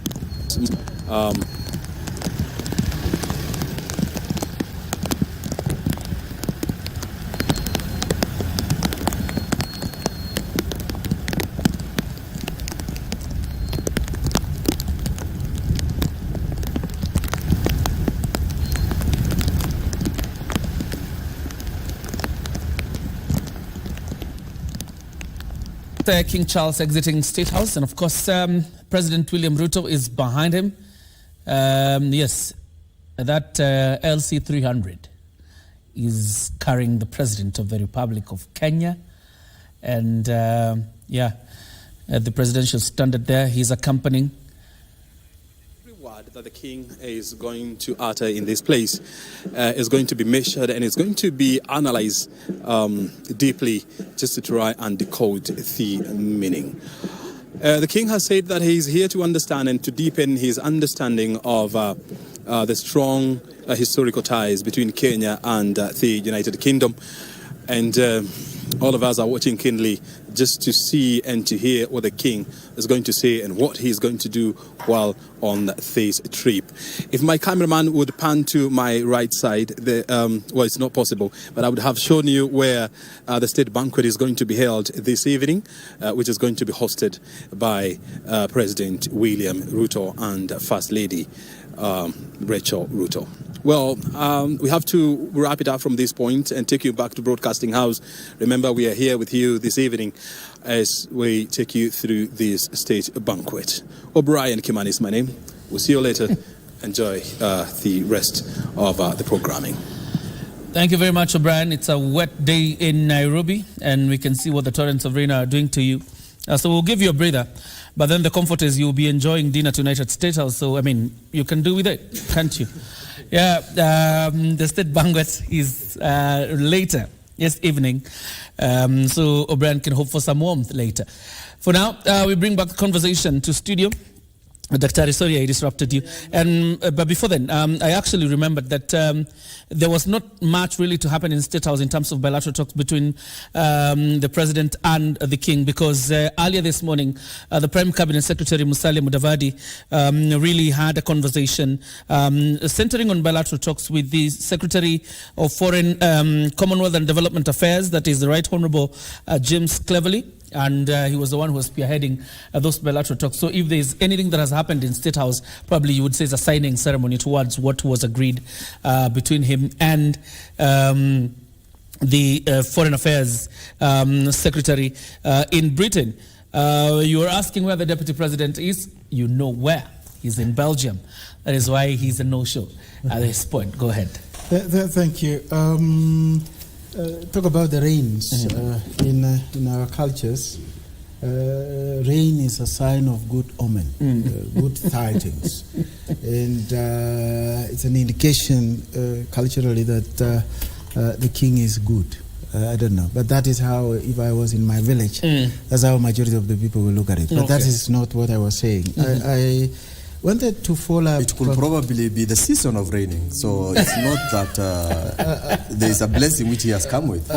People don't look at the seasons. I've seen cases where a good man dies, and after his burial, it's not a rain season, it rains. Yes, that Nairobi has not even rained for days. How you explain that? Yeah. I have no idea, but I've seen that in my short life. I wanted to weigh in what Arnold started by trying to list the things that he expects in the conversation between the king and our leaders on bilateral arrangements. You know, my friends, history is fully replete with examples that clearly show that colonialists don't return what they have taken from countries they have colonized. Let's not be under that delusion, please. They don't. Because that which they have taken is what makes them who they are. And Arnold spoke to that very constantly. If that was the case, then the Caucasian Americans could have returned to the Red Indians, what they took from them. The Caucasian Australians could have returned to the Aborigines what they took from them. They don't. So what I expect is our country to be engaged in what we call in diplomatic history, positive engagement. Positive engagement, as defined particularly during the non-aligned movement, during the Cold War, is gaining the maximum advantage from either side. We are now having the East-West divide facing the African continent. What I will urge our leaders, our President Dr. Ruto, to do is to engage in serious positive interface with either the king or any other superpower leader who visits. We gain maximally from China, just like we gain from the Americans, just like we will gain from the British. And I like the list that Arnold provided, but I want to add one thing. You see, I was part of, actually I did the storyline for this museum at Uhuru Gardens. I was the historian in charge of doing the storyline. And what we faced, the challenge, is that we don't have our own documents that were made about our country by the colonialists. And I will expect the president to urge through the king for the repatriation of our colonial archives that are in the artifacts and the archives that are in the UK. There is new documents that were discovered hidden somewhere in Britain. They have established an archive out of that. I will urge the president to include in the list of demands, you're not using request, in the demand for the repatriation of the colonial archives that were about Kenya and the artifacts that they took. We need them as historians for training. We need them for research. We most importantly need them because they are part and parcel of our heritage. That is the repatriation of those artifacts. Quite an interesting one. Actually, just to build on that before you actually move on, I needed to make an emphasis on that. That is our data. And in the world today, data is the new oil. So we have got hidden data that we don't know about. Of course, we have got a problem that the history as we know it is largely done by the white people who came here. I'll give you an example. The history of Nyanza in Western was done by a guy called Dillings, who was in that area for just 14 days. And he wrote the history of the Luos, Kisis, the Luyas, and the people who were, including the Kipsigis. Dillings did that, and he only visited Nyanza for 14 days. So, of course, there is then the heavier burden that on our side, we have not gone back and then deepened study on where exactly we came from. Very few Africans, including people seated in this particular studio, will give you up to their fourth generation. Like, who was the grandfather of your grandfather? I can tell you, they wouldn't know, but if I ask my grandfather who was the grandfather of his grandfather, he would go all the way probably to the 13th generation. It's important for us to know where we are coming from. So even as we demand for this, the data that they have is very, very important. It should actually come back home. It will help our people to understand where we were, because at that particular time we didn't have so much capacity to record, to store and store a lot of this. So they have a treasure trove that they need to bring us. That is part and parcel of accountability that I was talking about. After apology, what next? After reparations, what next? So for a wider accountability, we need the data they have, or you're calling them archives, the history. There is a young man called Levis Pio online. He's in the UK, and every time he's actually gone into the British archives, he stumbles on completely new information that will challenge the way we actually have known history. We want that data back home. It will make us much better, because as human beings, you know, the difference, and anthropologists will tell you that the difference between we human beings and other animals is that we are storytelling animals. That's the difference between we and other animals, because you're not going to find zebras, for example, having a show. This is a storytelling. This is storytelling. So they have got part of our stories deeper than we know it. I know people are asking for graves and everything else, but these people have got much more. You go down there and you find the histories, for example, of just before independence, the differences between communities. I have met data that will actually surprise you if you look at something called the Musanda Valley Massacre, the Musanda Valley politics between the Luos of Siaya and the Wangas of what is now present-day Kakamega. They've got so much good information about the Tesos in Busia. We know very little about them. We don't talk about that. So the data the British are holding, they still owe us something. And this is as per right. We need it back because every time you look at that archive that they actually hold in Britain, you realize that the stories that we've told ourselves about ourselves either are misinformed, misaligned, or not just true. So they have got some aspects of truth that we need. We know they also had their own propaganda, but we have got a lot of stories. I think we have... those are live pictures from Uhuru Gardens. And I think any minute now, the king will arrive. I would imagine that the roads have been cleared of traffic purposely for the very reason. This is President William Ruto, actually, at Uhuru Gardens. He left last, I think at some point. He used the expressway. Yeah. And so he led the king, and that's him just, greeting those in tower there. This Uhuru Gardens was done by the Kenya. That's James Cleverly, actually, the Secretary for Foreign Affairs in the UK. This was done by the Kenya Army. And there's a lot of Kenyan history stored there, but there are missing parts of that history, like Arnold and Daktari say, that probably need to be retrieved from London or other parts of the United Kingdom to come back to the country, so that they help the country in shaping its history. That's Minister Aden Duale, the CS4 Defense. Of course, he's here in the capacity that the Kenya Defense Forces are the ones manning Uhuru Gardens since it was handed over to them.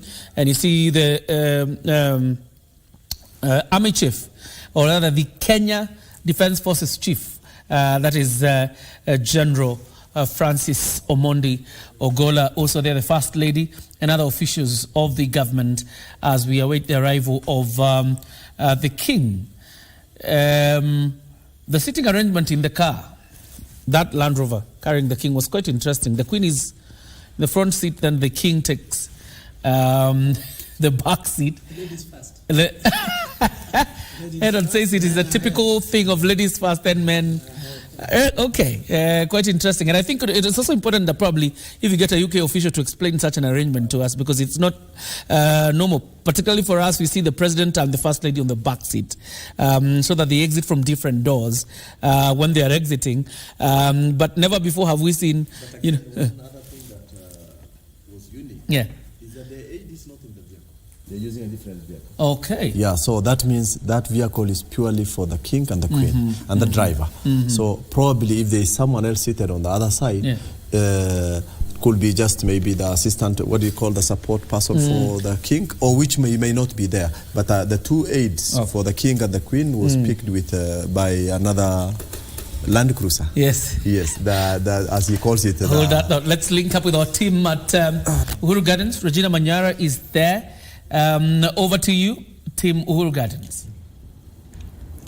Well, thank you, John Jacob Kiro. Yes, we're coming to you live from the Uhuru Gardens Memorial Park. Any minute from now, we're expecting President William Ruto, who is going to be leading this special entourage to this particular historic gardens here. When we talk about the Uhuru Gardens Memorial Park, it is just that. Kenya's history is etched right here. And what you can see behind you, from now, President William Ruto, accompanied by their majesties, that is King Charles III and his Queen Camilla, are going to lay a wreath at the tomb of the unnamed or unknown warrior, if you like.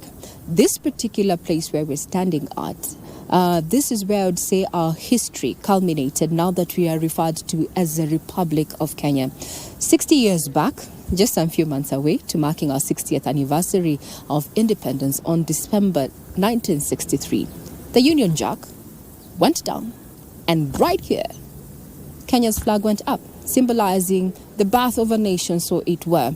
But it did not come easy. It did not come on a silver platter. It is said around 10,000 people under the Mau Mau resistance actually lost their lives. But that is what is said. And it has been written by historians alike, including Gulag, who takes back and looks back at Kenya's history and the quest for independence. 10,000 may just be scratching the surface. And since his announcement, that's the announcement by Buckingham Palace, that King Charles and the Queen Camilla are going to be making their way to Kenya, it has caused a lot of conversation, and some quarters say that they are expecting that King Charles is going to actually, speak and give direction in regard to atrocities met on those who resisted the British colonial rule. Trip down memory lane in 1952, that's when Britain declares its state of emergency and had to move Sir Evelyn Baring all the way from Malaysia to Kenya to quell the uprising. It did not just affect, those in the mountains, as we refer to them, Gema, that is a Gikuyu, Ameru, as well as Ambians and Akamba. But predominantly in Kenya's history, Kikuyus have, or rather the Kikuyu tribe has been termed as one of those who led in the resistance. But this is not the case per se. We also had the Nandis who resisted. And until recently, I did not know, JJ, that even the Kisis have claimed that they resisted the invasion of the white man. But today, we are here 60 years on, and we have King Charles III and his queen in the country. And any moment from now, led by President William Ruto, as well as Chief Justice, Lady Martha Koome, are going to be laying wreaths there in honor of the sacrifices for those who did not only pay by their sweat, but also their blood. The tomb of the unknown warrior. And there's a lot of activity there. My cameraman is going to pan and just give you a feel of what is happening. Remember, we model our way, or rather our governance is modeled under our former colonizers, that is the British. And what they do is seemingly what we are going to be witnessing here. And other than just looking at the guard that is waiting to, for the president as well as their majesties to walk to the tomb here, we're also having flying high is the Kenyan flag, the British flag, and the flag of the Commonwealth nations. It is in blue and yellow, as well as the Kenya Defence Forces flag.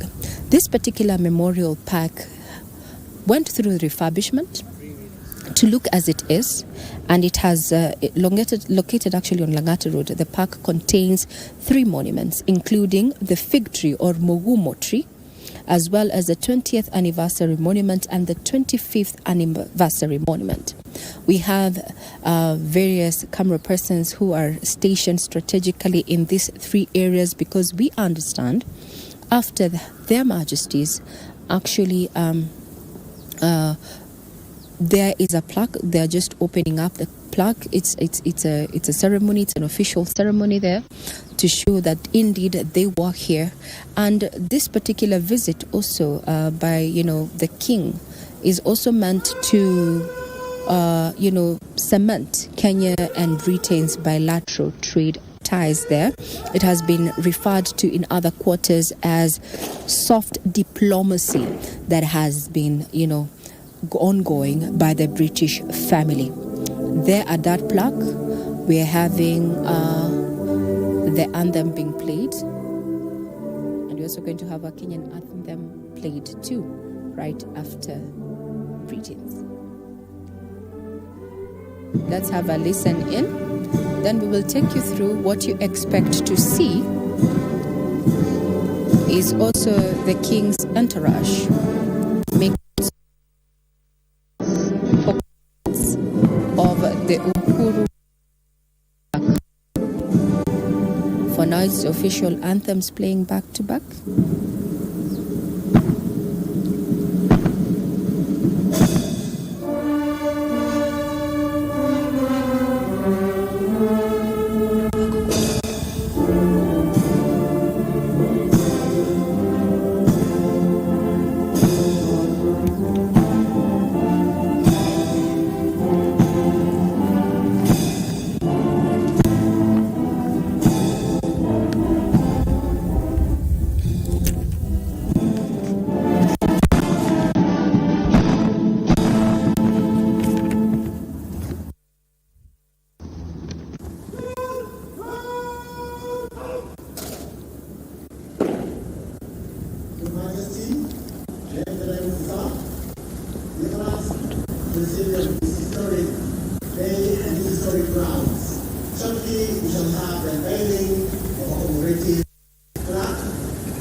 That was the laying of the wreath by President William Ruto and King Charles III in commemoration and honor of all those who lost their lives in the quest for independence.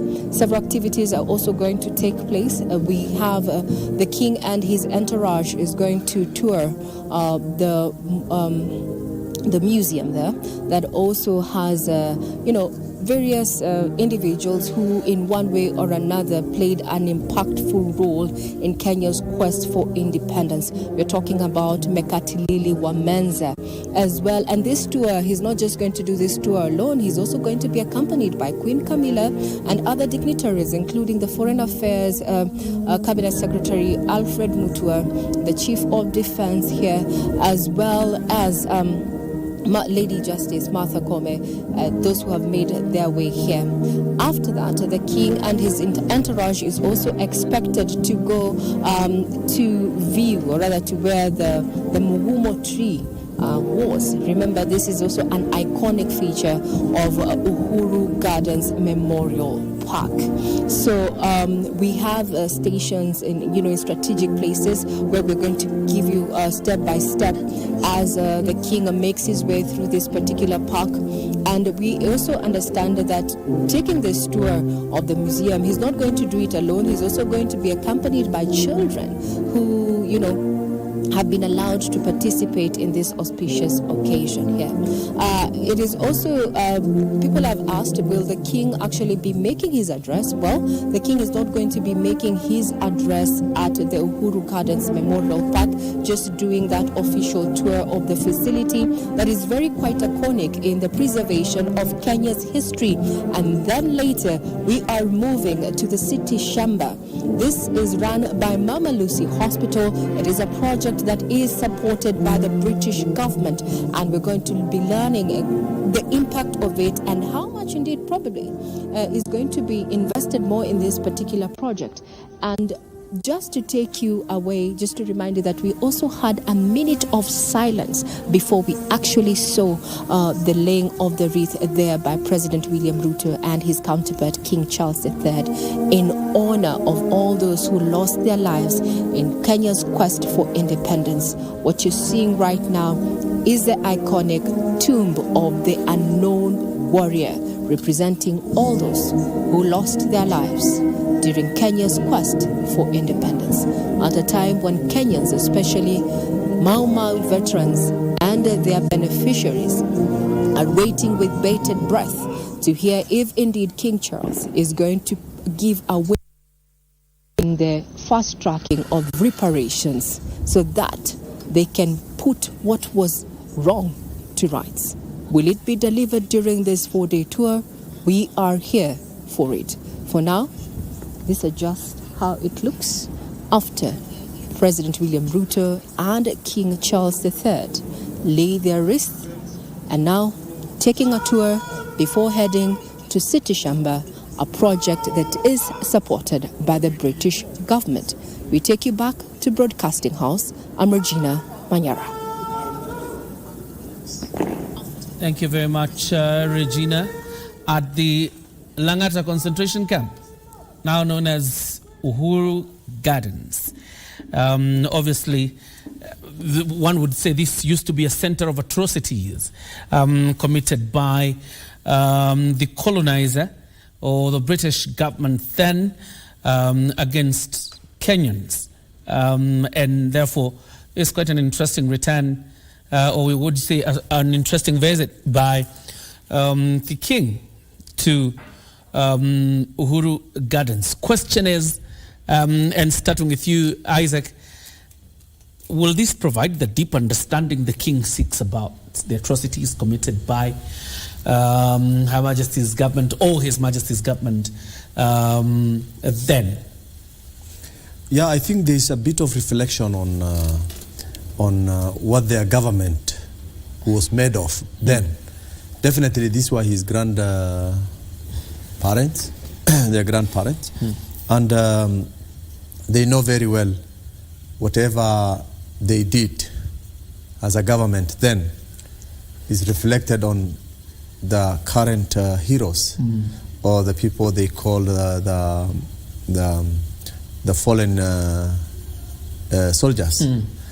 But one thing I know that is not in the mind of the king, or rather the colonist, is that when we are talking about the fallen soldiers, we are not talking about the Mau Maus, we are not talking about freedom fighters.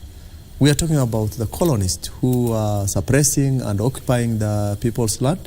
And in that process, they were killed, they lost their life, and they were buried here. And therefore, I think the memory for them is to remember their fallen soldiers.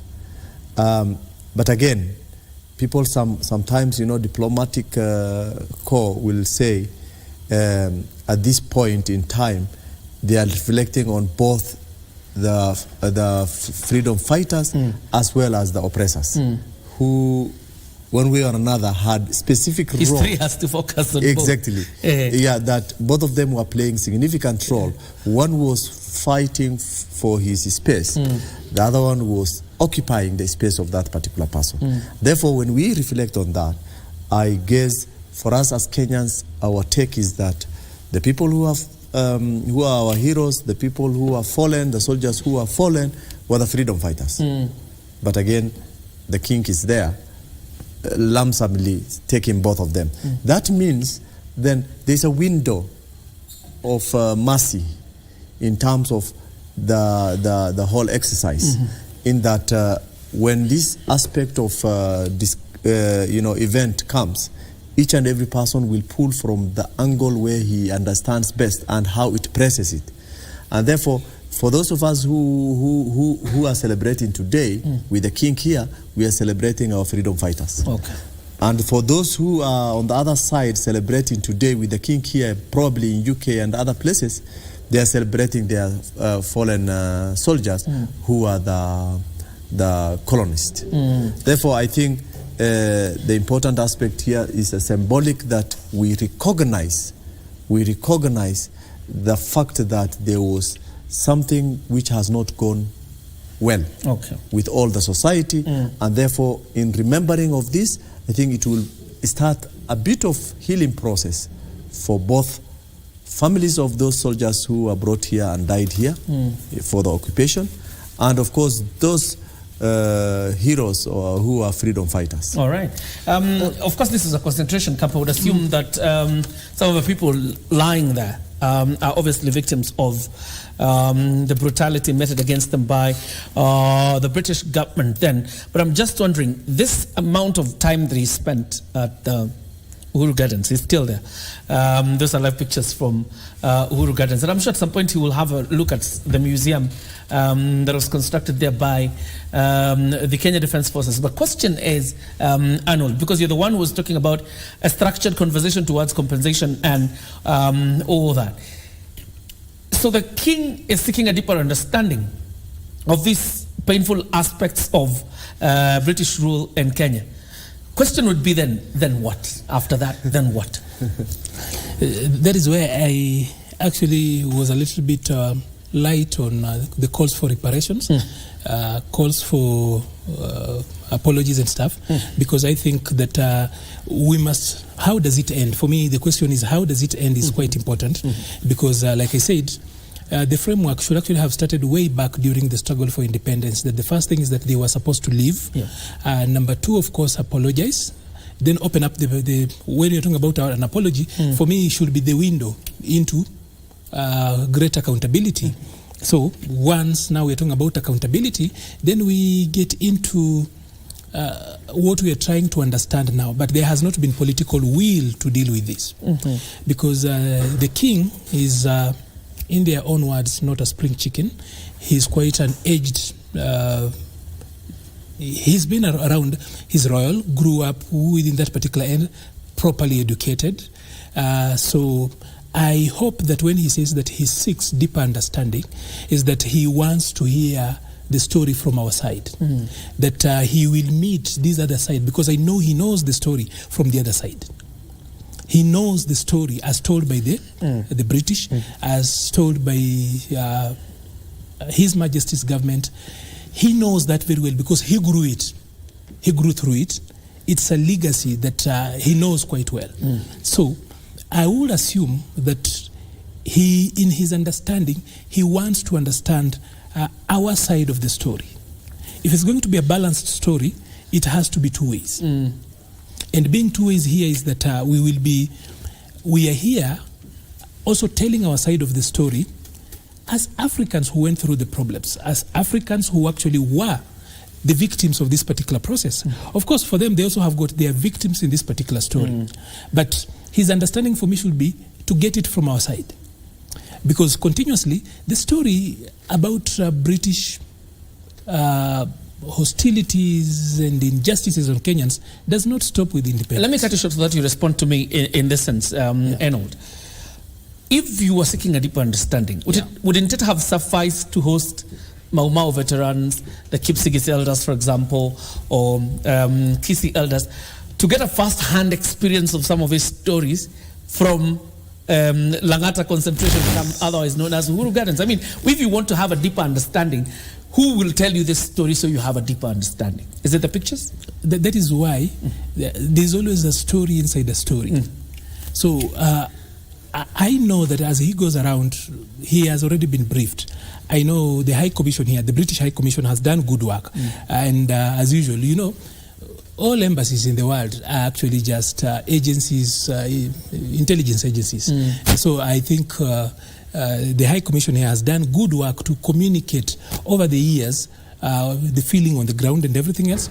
But I would hope that the symbolic part of it, and also to give credit where it's due, is that the king is actually meeting young people, for example. For me, it is a gesture to speak to the future. The king is also having a conversation around the green movement, the green investment movement. For me, it's a gesture about sustainability, where the world is headed, trying to build on the ashes of yesterday, trying to rebuild on the ruins that actually define the history of where we've come from. So looking at sustainable development that the king will be talking to, meeting young people, that for me is a way of they have not said that openly, but sometimes actions speak much louder than words. So I would want to put it there, even though it has not been stacked in that particular shelf, but I see it's an attempt towards looking at the future by trying to correct acts of the past. So these questions are difficult, just the same way you find that the British are finding it difficult to apologize. And like all colonialists, except for Netherlands, who tried an apology, these things are difficult. And human transactions, human engagements are not easy to deal with. So I know the asks, it could look like it's so light. The ask for an apology is so light for anyone who's talking about it today. But the ramifications behind it are actually huge. It's an admission of liability. Yeah, there's just too much. Already, have you realized that even the compensations so far done were people who formed themselves, went to courts outside of this country. Actually, some went to Britain. And using the British law, fought their way there.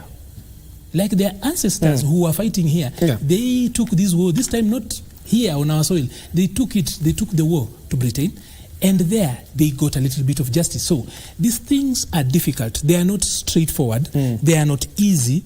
And especially for the people in diplomacy, I know how difficult the diplomats handling this actually are. You know, they are literally walking on eggshells. There are correct statements that you can make. There are some politically incorrect statements you can't make.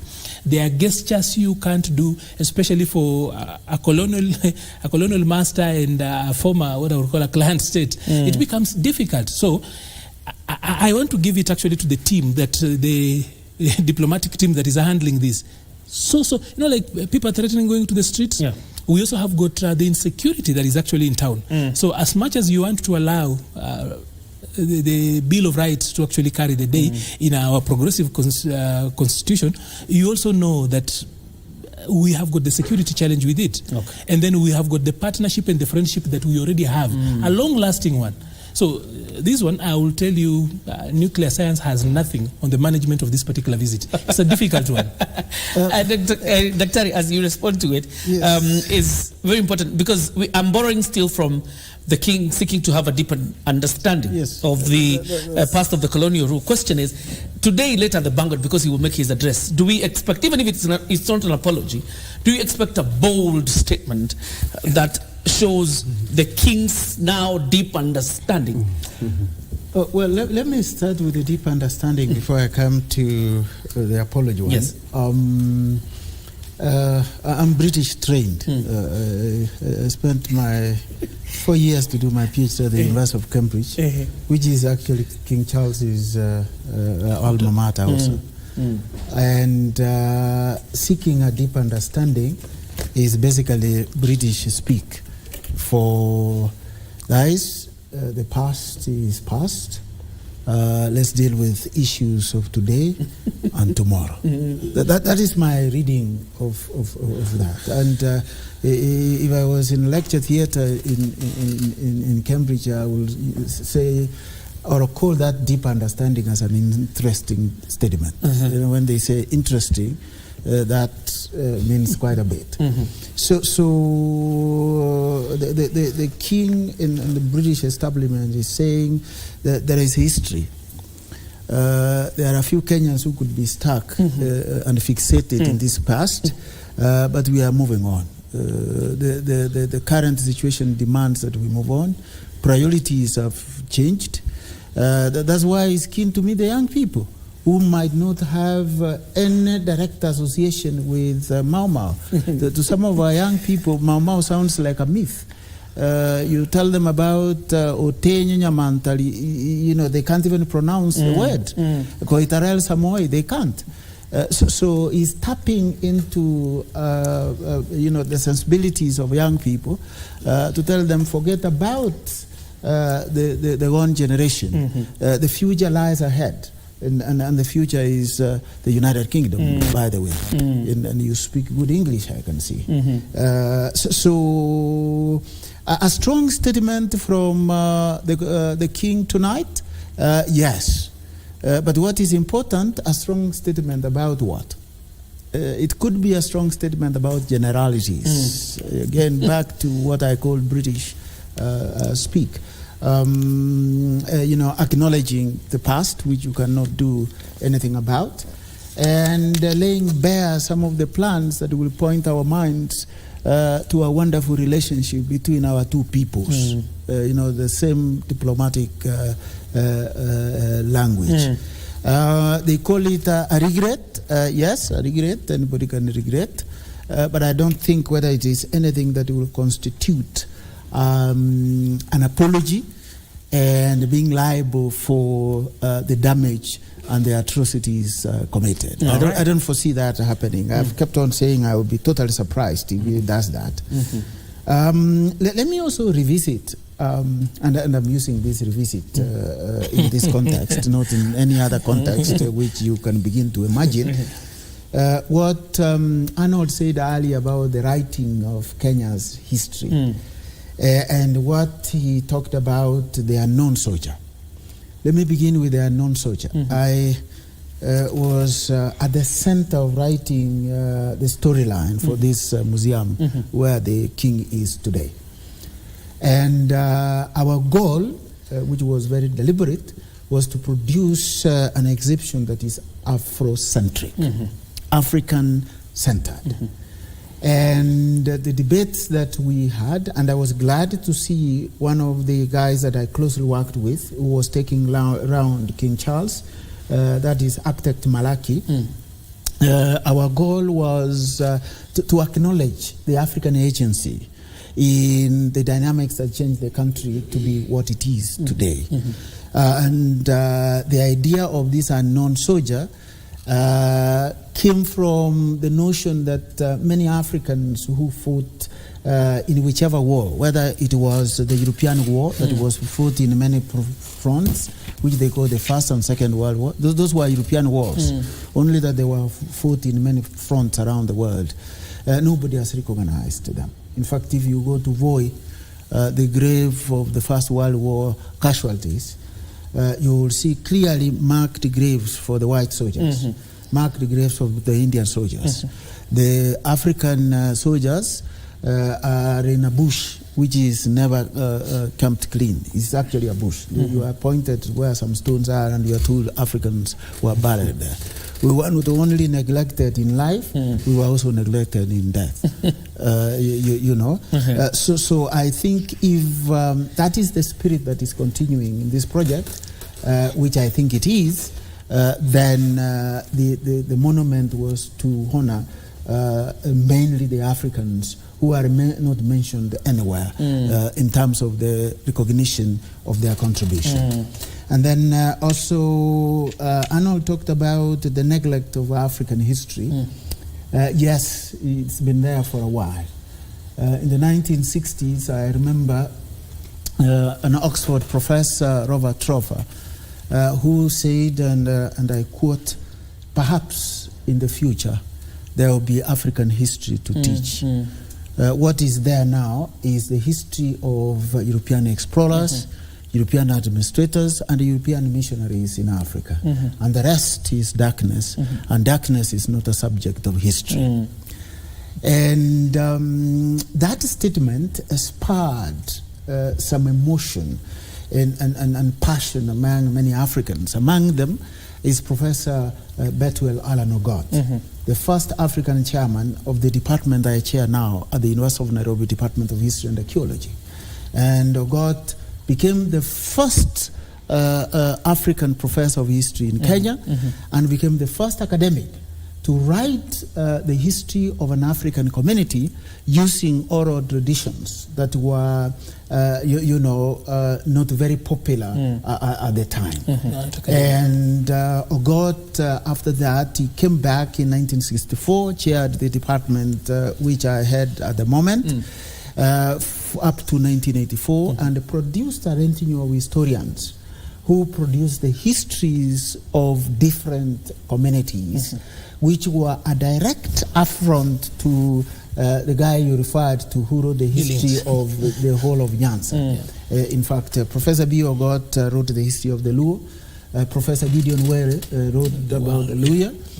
Professor Henry Mwansi did a very fantastic work on the Kipsigis. Professor Moniki did about the Embu. Professor Murioki did about the Kikuyu. Professor Chiang wrote the history of my own people, the Wushi, and many others. So what the Department of History and Archaeology has been doing is actually to repudiate and confront the European understanding of our own history. And we have made our own small contribution. That's why in the current staff seminar series, we have themed them bringing down history and archaeology from the ivory tower to speak directly to the ordinary people in the streets, in the villages, so that they begin to appreciate that we are who we are because of our history. And our clarion call in the department is know thy history, know thyself. So that I thought that is important to mention. Quite an interesting. I want us to escalate this conversation because you've dwelt much on the British rule and its evils. But let's ask ourselves, 60 years later, now that we are hosting a former colonial master, Isaac, what have we done with our independence? I think we have grabbed our independence, which was a very good thing. I mean, to have a sense of self-rule is comforting itself. What we have done, or what have we done? There are a number of things we have done. One, we have structured ourselves in terms of self-rule, and therefore we pushed the momentum of the British structure to a higher level and adopted it very well. So adaptation of the existing colonial setup is one of the things that we as Kenyans have adapted, and we are still struggling with it. Secondly, after independence, we know we were enlightened so much in terms of our literacy level, and therefore quite a number of Kenyans are now literate and are able to reflect on what the colonists have done, what they learned from them, and contextualize it to the current self-rule structure. Thirdly, of course, we are able to make our own decisions in terms of moving our agendas forward. However, this has a contextual interest from different quarters.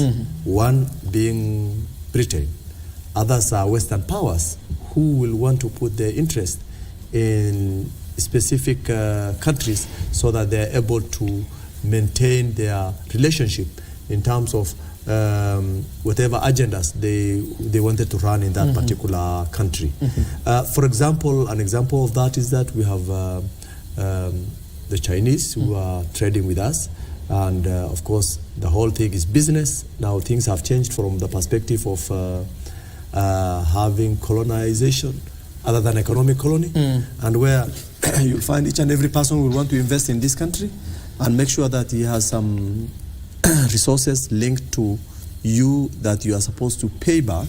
And if you don't do my own things my way, then we will have an issue with supporting you or providing you with resources. So there are a number of things which has changed, but there are not, historically, as our historian has said, there are things that have not been done well. For example, we ourselves did not take very well the people who fought for this independence. We had freedom fighters. We have not concentrated on them and placed them where they should belong to in the society. We see every other time the heroes and the heroines crying in the villages with a very deliberate life, and where they are not able to make their daily means. And I think that one has caused significant backfall in terms of how we will have addressed people who have fought for our independence. Secondly, we put a lot of blames on the colonists. They have taken their share, they have played their part, and now when we were left out, we still kept continuously putting blaming, pointing fingers in blaming them on something we are able to address ourselves. I mean, putting a proper establishment and putting a livelihood program for people who have fought for this independence is not something that you'll expect from a colonist all of the time. It's something you can do it yourself. So I think much has been gained after independence. Much has been put in place. People have changed their mindset, but still one thing that has refused to leave us is the way we do think and the way we have been structured. There's no shift in terms of... Exactly, the way we have been structured. I think I remember my colleague saying the forest remained the same, but we have changed only the monkeys, the color of the monkeys, which is also something that we all acknowledge. Reason being, there are, when you look at a small thing that you can do. And those are live pictures, sorry to cut you short, those are live pictures from inside Uhuru Gardens. Like I told you, there's a museum there established by, or rather brought together by the Kenya Defence Forces, and therefore the Chief of Defence Forces, General Francis Omondi Ogola, is walking the King and President William Ruto through the pictures on the wall. Go ahead, Isaac. Yeah, as I was putting it, there are some mindsets that we are still having it. For example, when you go to Western country, you may find the Prime Minister of Britain in the train heading to the office, you will find ministers using bicycles going to the office. Yeah. That means they are trying to deneutralize the ego and, you know, that being different from, you know, having a different setups of people within the society. But for us, once you are given a small position, for example, go into the counties. You see, we had governors. We had the DCs before. They were humble people within the counties. They had one vehicle, they go to their offices. But now you see we have developed kings within counties. Every county has a king. Those are mentalities that were, you know, adopted from the colonial governors. We are not yet there to distinguish or delink ourselves from that mindset. Okay. And as long as we still remain in the same status in terms of mindset, then I will still take the quote that the forests remain the same, but the monkeys have changed colors. All right. And I think we were also seeing live pictures from Uhuru Gardens as the king continues with his tour of that area. But there was a point you referenced, corruption. Yes. You said the scales of corruption we experience in the country is synonymous with what is happening in Britain. But for a country with independence, I mean, 60 years later, should we be struggling with the levels of corruption we are struggling with, even did we are an independent nation? You know, there's an English saying that goes, that as above, so below. As a country, we had our own cultures everywhere. And we were different fiefdoms, chiefdoms, and groups, even random people just walking around. But we had our way of doing things. Then, of course, there was the creation of what is now Kenya as it is today. Gone through about 70 years with the colonialists in charge. Then thereafter, we took over. When we took over, there is very little that can actually distinguish us with the British, except our accent, our... You know, just talk to our neighbors. When I talk about our neighbors, go to the south. Okay, those are white people. Those are wazungu. Those are Englishmen. Same thing. Of course, Ugandans try sometimes to speak English that will rival ours. Not so much different. Kenyans really went British. Almost 100%. So there is very little distinguishing of them. That is why then the bad manners, the class, the caste that works in the British world still reflects in our world. The schooled and the unschooled, this class and that class, it's quite British. We have here, it's really groaning. Corruption that is actually, as in, if you actually were to think about the word corruption, it's as British as it comes. In fact, the inventors of corruption are the British. We've moved on with that. The land grabbing, they came here and did land grabbing. We've kept on with that particular habit here. It's not gone away. Trying to cheat, beat systems. These things are concepts that exist in the British culture. They are very much present in ours today. So there is not so much, as in, even as they handed over the country to us, they left us with their culture and their bad manners. So when he speaks about DCs having been humble people, DCs were not humble. He could walk around or rather move around with one Land Rover, but he was extremely powerful. Brutal, on the day he shows up, the chief, the village elders and everybody else aligns. And every homestead has to part with a chicken. In my place, actually, you will not go to your farm on the day a DC comes in. So you are told in advance that this will be coming around. I think the governors are doing the same. It's not any different. I mean, I'm only saying, I'm only putting that way because they were just one step after the colonial governance. You know, what he forgets is that at independence we were 8.6 million people. Yes. Today we are 55 million. At independence we had about 840,000 Kenyans in higher education, primary, secondary school, all about that. Today we have got about 14 million people in school, with 10 million in primary, about 4 million in secondary. And about 600,000 in colleges. So the numbers might have changed. That's why you see the degree, you actually might feel like it's proportional then we might actually have had very few DCs. Now we've got county governors who are also meeting that population quota. So looking at the numbers and how it's moved, also we've done so much for ourselves. For example, at that particular time, everybody else who was going to school was about 10% of the community. Today, Kenya has got a literacy rate of about 89%. We've really done good for ourselves then. If just literacy and numeracy is an issue, let's look at it as a factor. It matters. Today, even having a first degree now doesn't really feel like it's an important thing. Even though it will surprise you that we have got less than 3 million degrees in this country. I'm talking about for people who have got 3, like Professor here. He has 4. In fact, I'm talking about for people who have got multiple degrees to those who have got 1. A solitary one. Some of those solitary degrees, the only one in the entire community where you come from. We do not have a community or a country of about 55 million people. We've got about 3 million degrees. I'm talking about the first, second, third, fourth, and everything. So we still are not doing very well, but then literacy has gone high.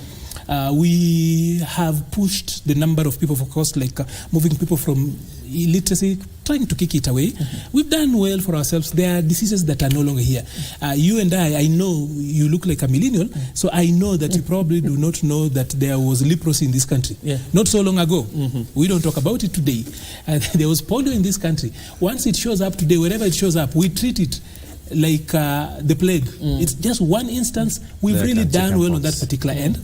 We've also moved the number of people from poverty. We've done good numbers out of that. I know it's not a way we were used to, but again, the white man was here for 70 years. He ruined all the way of our life, the way we used to do our life and everything else. He spoke about sessional paper number 10. But sometimes I have got a problem with that argument because I know sessional paper number 10 was quite British in thinking again. And how, and like our economy for the longest time has been the railway economy. Literally everything important in this country has been about 5 miles from the railway. If you're going to get a military barracks, it's not more than that. If you're going to get a good school, a national school, a college, they are always around there. So there used to be a joke that you will need one B-52 and you destroy the entire economy because you can bomb everything along that. You don't struggle. This thing I keep on saying, that our thinking, the British were quite agrarian in thinking. That is how we didn't see the North as a very area of potential. Yet research by the KBS and elsewhere shows that for every dollar you put in livestock, it returns 4-fold. But for every dollar you put in crop production, it comes at maximum 2.5. As in, if you're going to put $1 into crop production, the maximum it can come back is 2.5. But for every dollar you put in an animal, it comes back 4-fold. That kind of extension, we've not really looked at the North. If Ethiopia today is a bigger economy than ours, with all the challenges they have, what do they have? A lot of it is their people and their animals. They have got the biggest herd on the planet, on the continent. We've not done so much. And the time is coming where these small plots in Nairobi will not make sense. Where the land, the people of Northeastern are running away from and trying to come here and buy small places in the name of the value and everything else, will actually go back. Because if we look at the North, and that is why for me, LAPSSET is a game changer that we've really not embraced. Because LAPSSET has got the capacity of ensuring that we become a deficit country when it comes to human capital.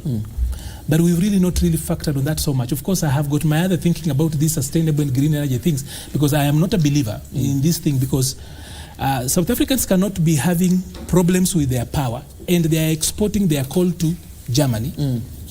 Whatever way, we are defending that green business so much. But if I were president today, I would have said this repeatedly, that if I were president today, I would put up a coal plant in Kitui, and because it will be cheaper and ensure that the manufacturers have got cheaper. I will deal with the climate change the way the Germans are dealing with it. I've told guys here, all of us love Volkswagen, and Volkswagen competes Toyota as one of the leading motor vehicle manufacturers. But Volkswagen's biggest plant on earth, which is in Stuttgart, runs entirely on coal.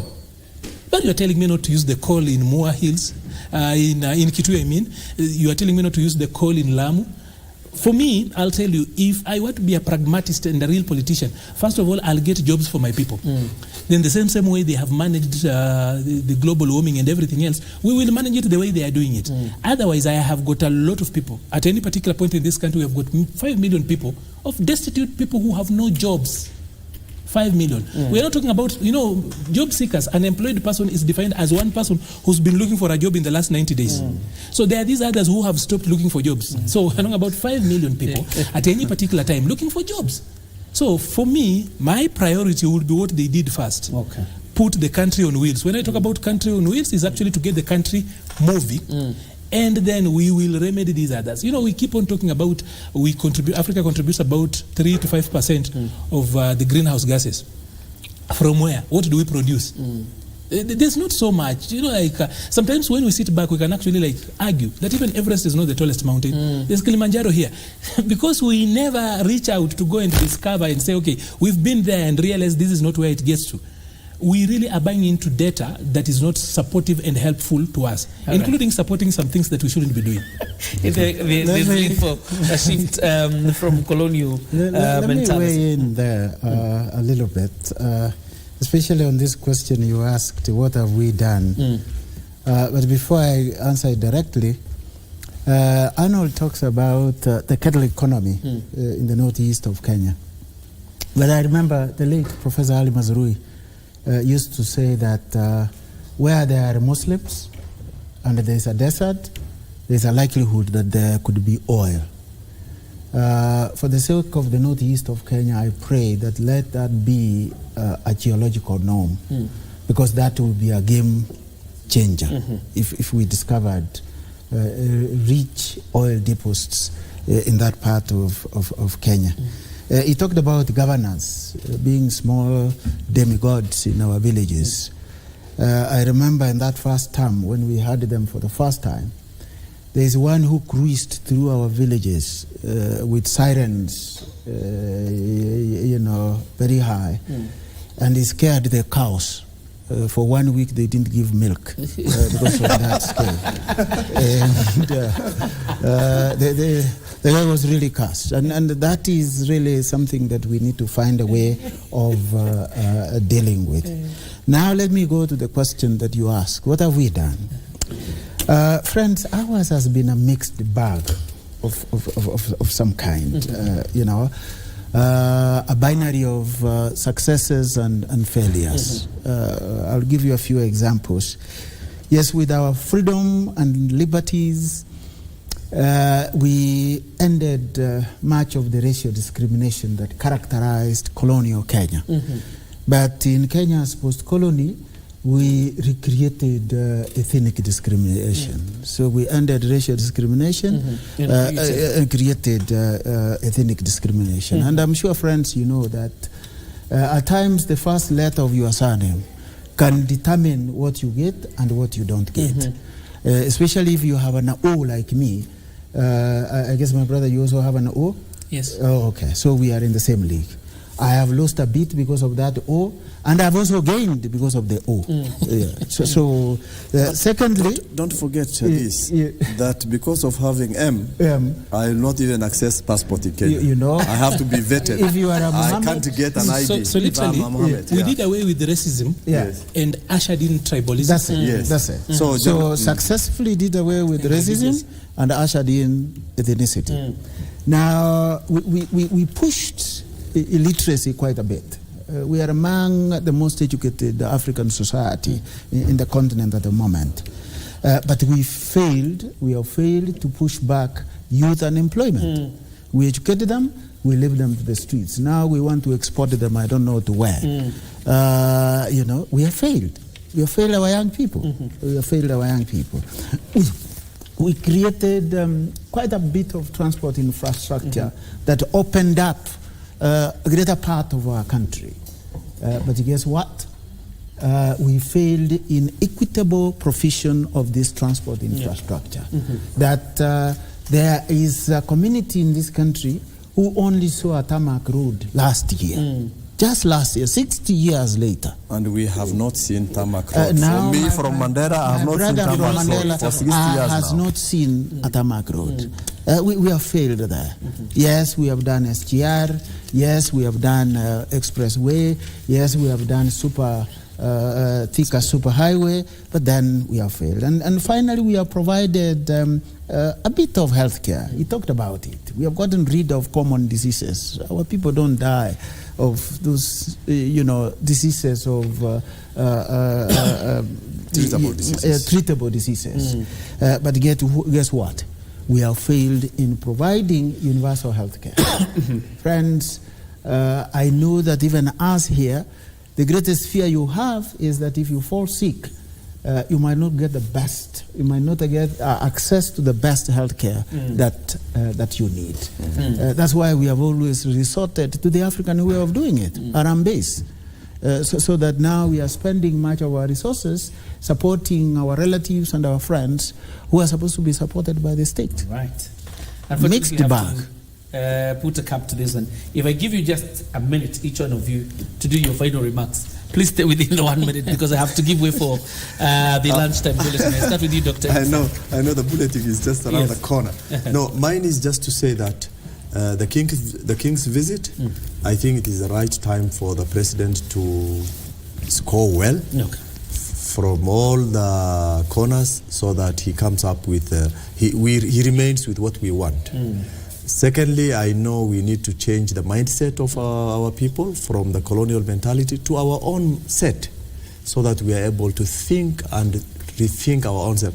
I think the archives that my colleagues were asking for, in scripts from colonial mindset, we may not even want them, because they will going to divert us away from where we will have taken our own thinking. All right. So I think that way we will be having a meaningful result or outcome from the visit of the royal family. I know, you realize it's only me and you here who don't have the titles doctor. But I know you're close to that. They have to go to school. You have to go to school. You will have to have the discipline to sit somewhere and try to do a PhD.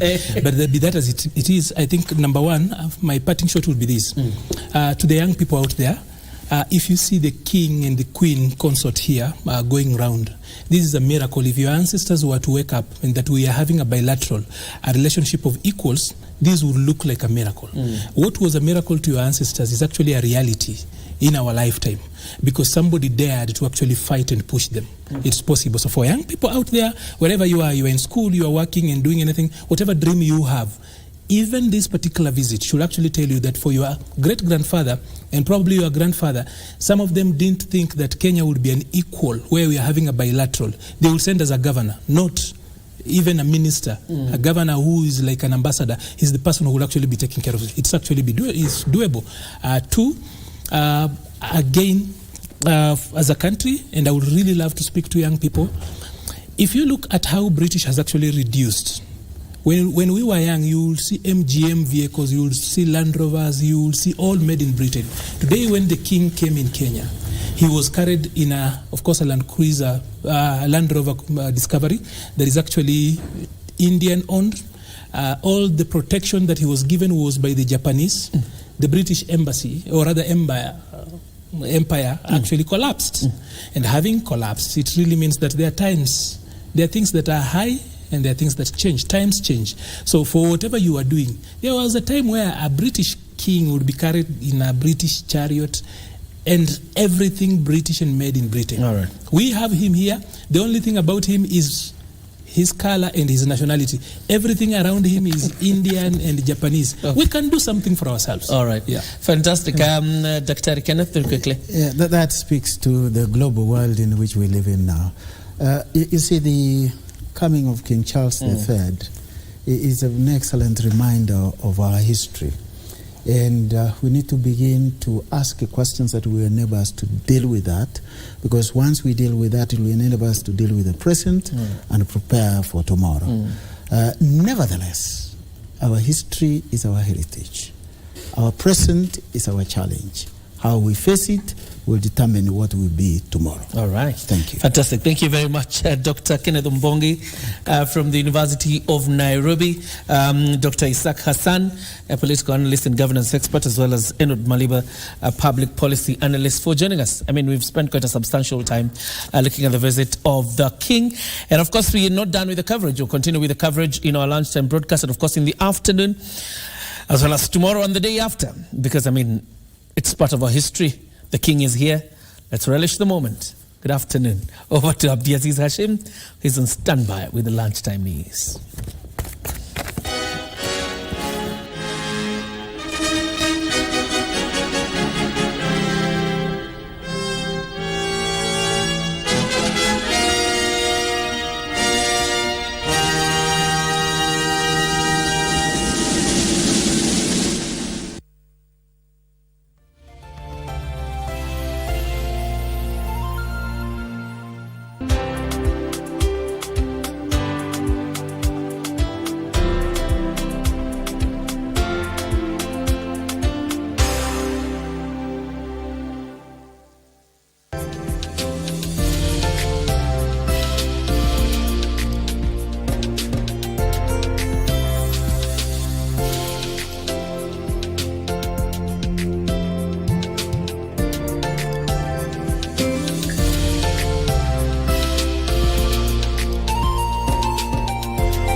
You don't know how hard it is that Uriel isn't with me.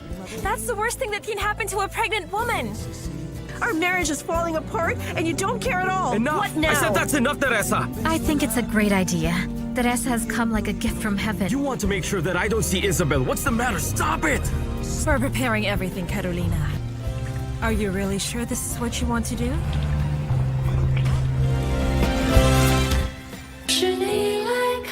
I think you submitted a very good proposal for us, especially the sales part. Very unique. There are a lot of companies who adopt foreign proposals for business in China these days. Most of them... Others may do that, but we do not. I'm not taking any more orders from your company, so get out. You know we're only staying here for one night. Why'd you bring so much? Country girl, you have no idea, huh? Are you perhaps keeping something from me, huh? Stop being paranoid. Then why are you acting so weird? This is the first time it's happening in Africa. That's where we can measure up where we really are.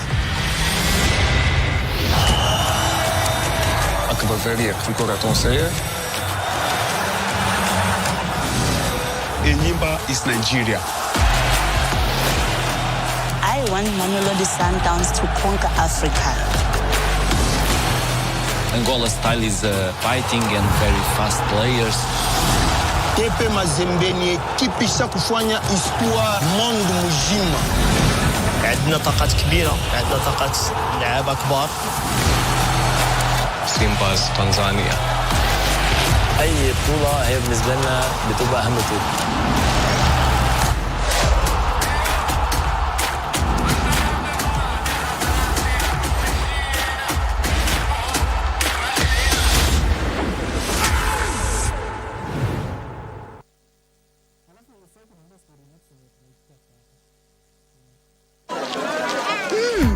Colgate Herbal is formulated from a unique blend of natural herbs